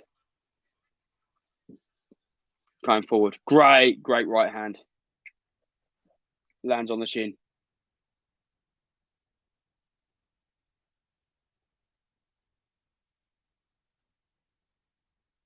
Antonio Sanchez. Good commentary, my man. You got the voice for this. Subscribed. I got Kid, but Kiko gonna have power waiting for a while. 100% agree, Antonio, but he's just not finding the distance at the minute at all. And Kid looking very, very, very good in round 3 once again. As we just get it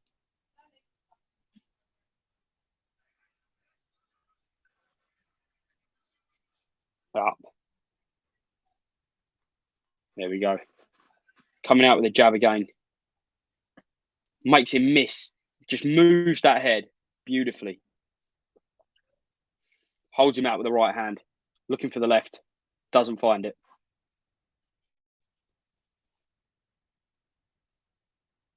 Working out the ropes now. Just pushing forward. Kid Galahad.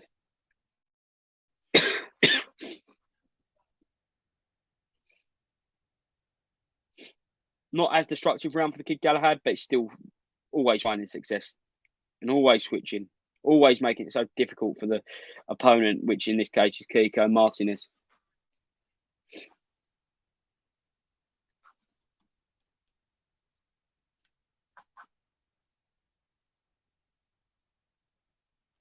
A lot of Spanish right now.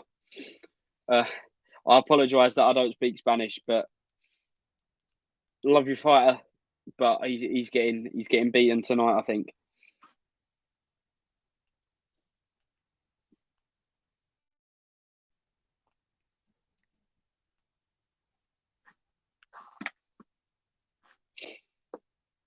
Great uppercut from Kid Galahad, and that's the end of that round. Bloodied Kiko Martinez must be returning back to his corner, wondering how he's going to land a shot that could cause any damage to Kid Galahad. Cut above the right eye.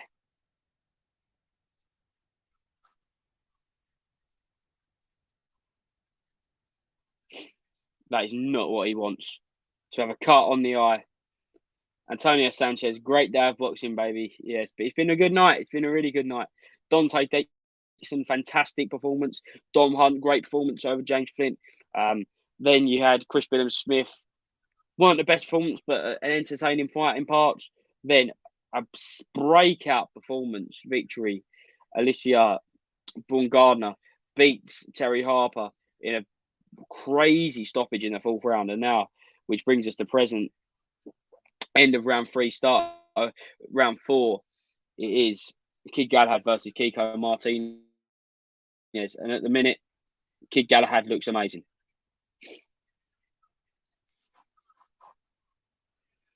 Tony Benn got it 30-27. No surprise there.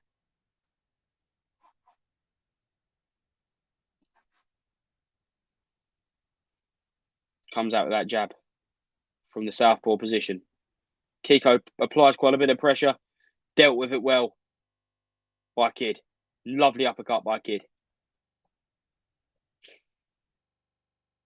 Lovely jab from Galahad as he moves back, working from the ropes. Slips and holds Kid Galahad now when Kiko tries to apply the pressure.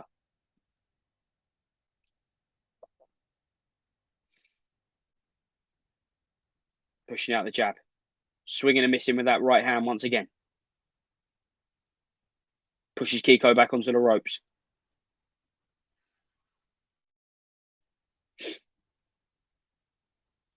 Lunges forward, but misses once again. Lands with a big 1-2, Kid Galahad.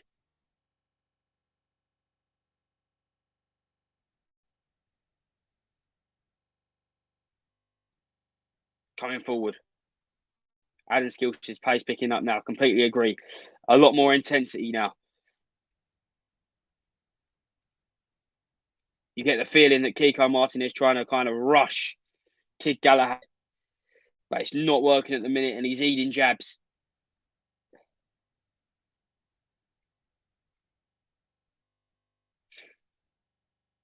Another jab being landed there. Good counts from Kiko, though, with a right hand. So comfortable off the rope, Kid Galahad as well. You see it with Dante Dixon earlier. A brilliant prospect, one for look out for. Good right hand landed on the chin of Kid Galahad, though, from Kiko Martinez. That's a lot. That's much better. But Kid once again back in cruise control there.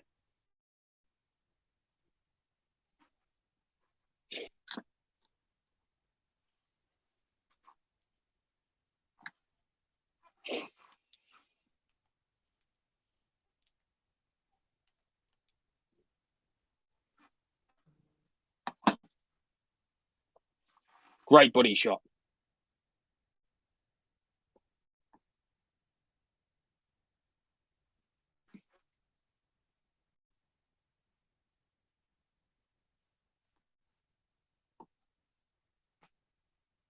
Antonio Sanchez, I'm telling you, Kiko, in that power, he's taking all Kid's punches. He's waiting. Let's hope Kid doesn't slow down. And look, he's ready for war, Kiko. I'll give you that. He's come fantastically prepared, obviously, as he always does. He's a true professional, but as is Kid Galahad.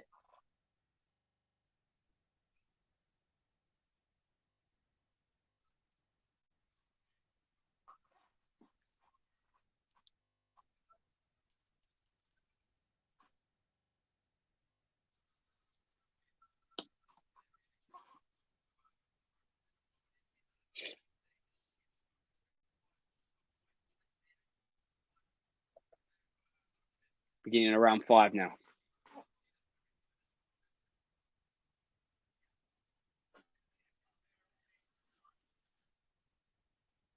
Relaxed as ever, Kid Galahad, as he makes his way into the centre of the ring.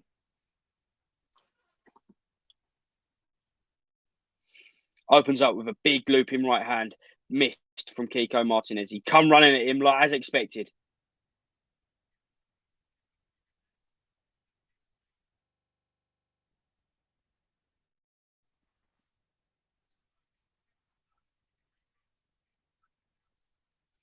Misses again with the right hand, looping it. Holding on, bit of inside work.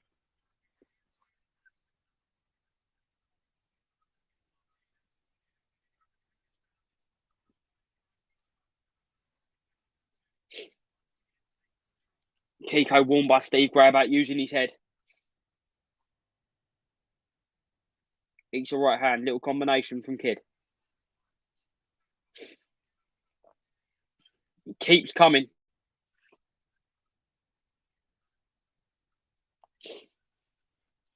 Warn again about the head.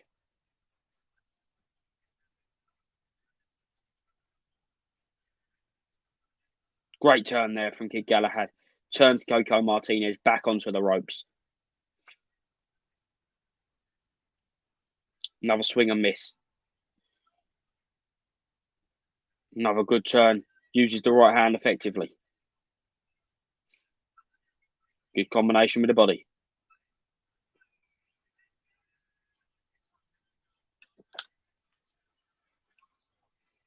Kiko needs to try and rough him up, but Kid looks bigger, stronger, faster, and more relaxed. Completely agree, Alan. But he's really trying it this round, isn't he? He really is.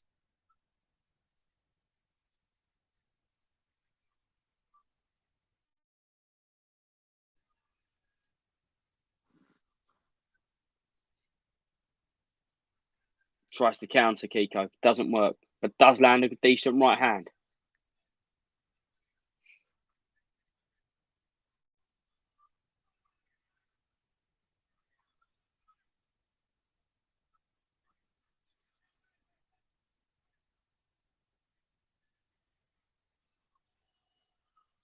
Comes forward again. Now purely the aggressor, Kiko. But Kid dealing with it comfortably.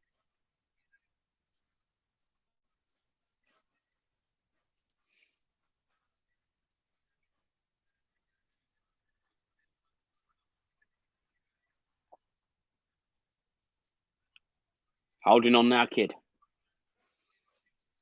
Heading into the final 30 seconds of the 5th round.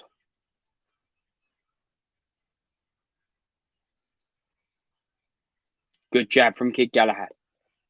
Pushes it down the middle. This time from the southpaw position.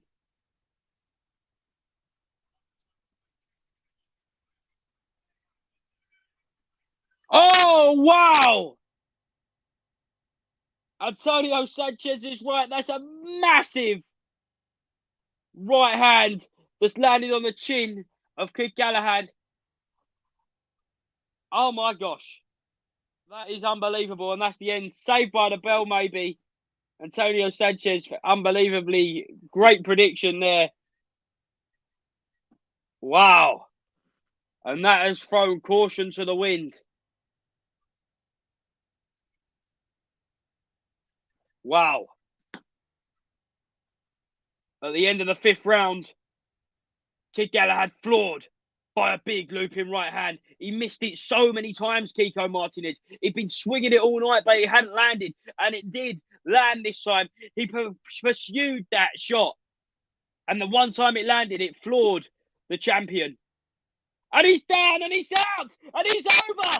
Kiko Martinez crowned the world champion. Unbelievable.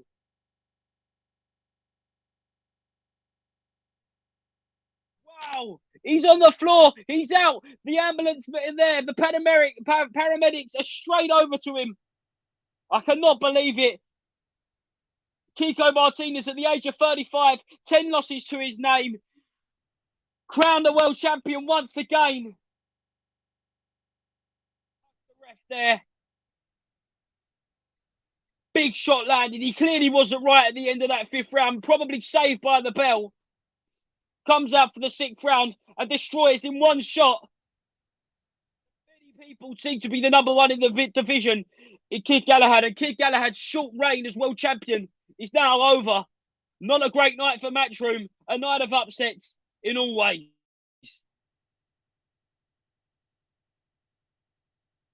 Wow. He come out with a game plan. Land that big shot. Wait for it. He missed probably 10 to 15 times with that same shot, but he kept trying it all night. And when the opportunity came, he landed it and he punished Kid Galahad, ending his title reign. Wow. Antonio Sanchez, clap to you. You said it. You predicted it. I said don't write off Kiko Martinez, but I thought Kid Galahad would be too much for Kiko. He was proving it to be, but one punch can change everything in boxing, and that just shows it. Unbelievable. Unbelievable. That's a proper old school knockout.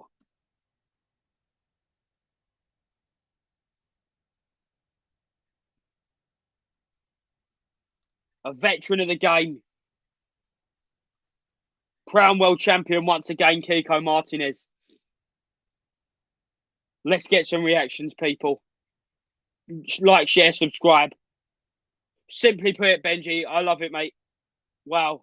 James Gilmore, Galahad's all hype. I disagree. Paper champ, I disagree very much so. He got caught with a massive, massive shot. 2 massive shots. He's up now. Thankfully, he's all right. Kiko won. Yes, he did, Emilio Areola. He did. Massive knockout. Let's just see it. Straight away. Bosh. Big right hand. Down and out. He was not getting back up. Referee stops it. Good stoppage, Steve Gray. But there's no way Kid Galahad getting up. Shaken. Head smashed back off the canvas. Bosh. Galahad had gone and missed the criterion. Light work for Kiko. I don't think so. It was the big shot, wasn't it? He was being outboxed. Kiko knocked Galahad out. Glass jaw. There's just big shots, and we knew Kiko had the power. Wow. What a load of shite. Kiko Warrington, and he won the rematch. Let's have it, please. For that IBF title. Wild Choosen says. Kiko looked shot in the first round. That is incredible. Thank you, Benji, because he did. He looked out of his depth. Unbelievable. That's how things can change in seconds in boxing.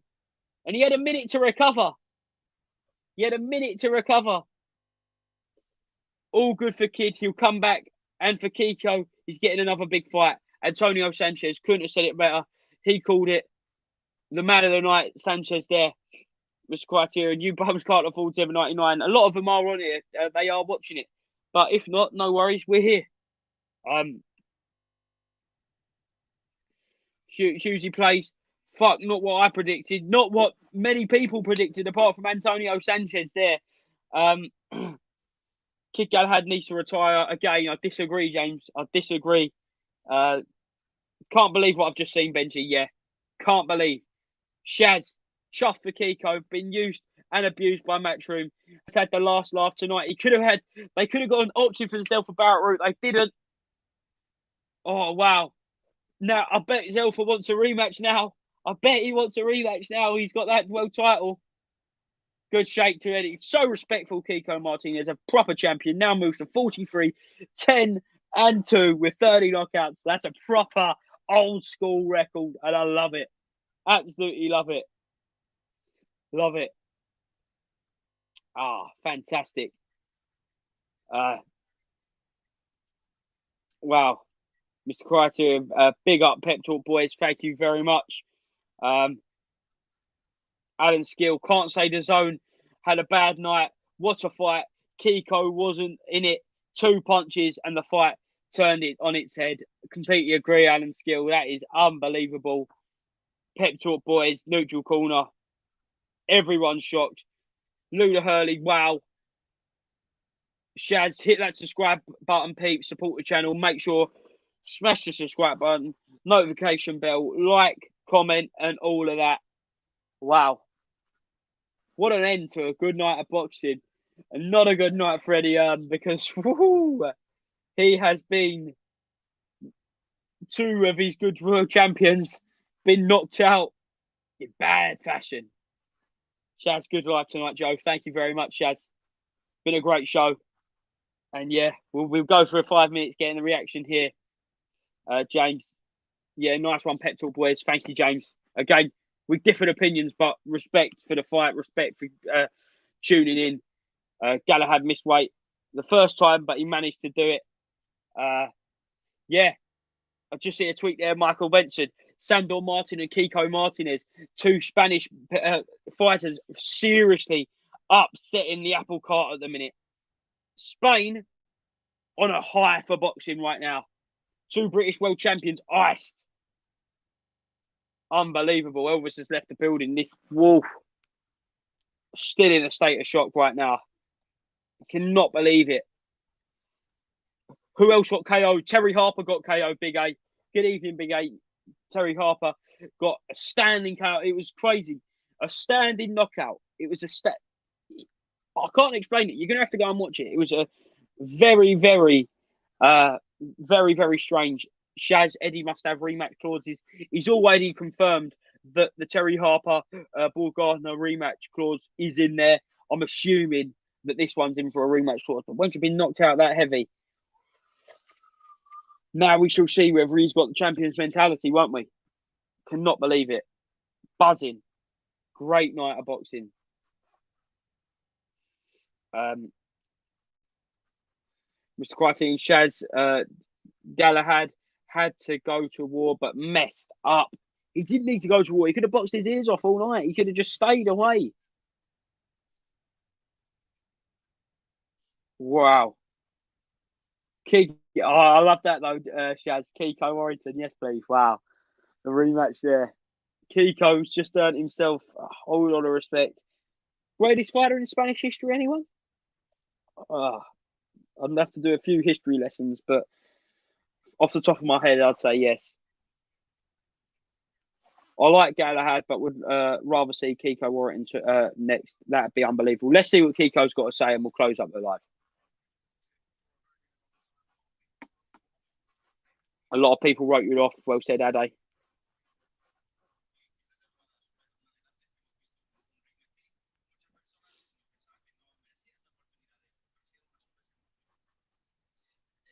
The worst thing about boxing is predictable fights that play out as expected. Thank you, Kiko. Thank you, Alicia. Well said. Although it's not great for British boxing because we just lost two world champions. But boxing as a whole and entertainment, well, definitely, Benji. Really agree with that. Really good night of boxing. Kiko versus Jazza. Wow. Jazza probably needs a couple of rebuilding fights, but if he wants to carry on, but I'd love to see it. Certainly.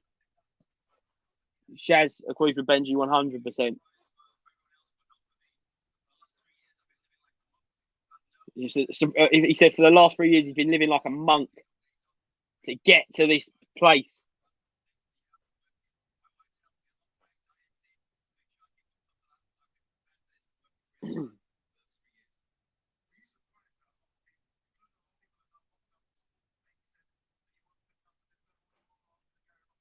I'm a boxing fan. That was a boss fight. Completely agree. But it's come out of nowhere, didn't it? Oh, wow. Like, Jesus Christ.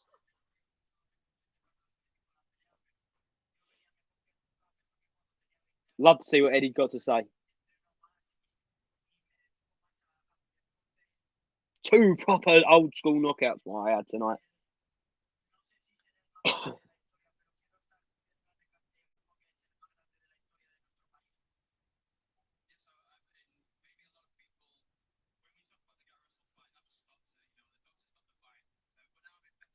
Says talks about the Garros fight. The doctor stopped the fight, but he's in better shape than ever.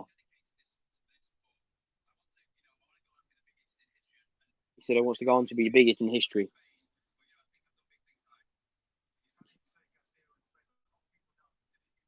Yeah, you've obviously got Castillo. 2-weight world champ.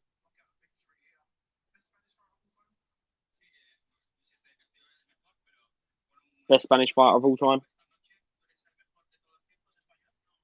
No.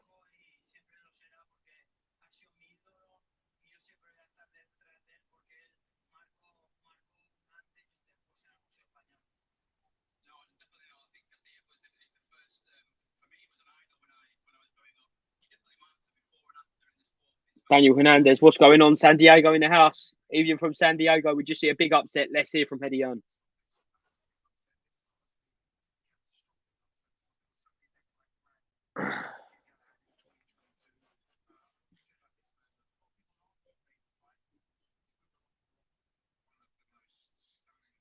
Who won between the two? Wiz official. Kiko Martinez knocked out Kid Galahad.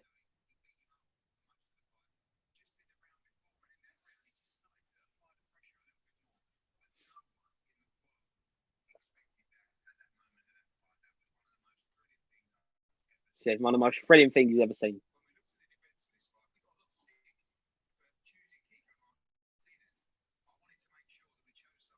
He says he's got a lot of stick for choosing Kiko, but he wanted to make sure someone who brought his game.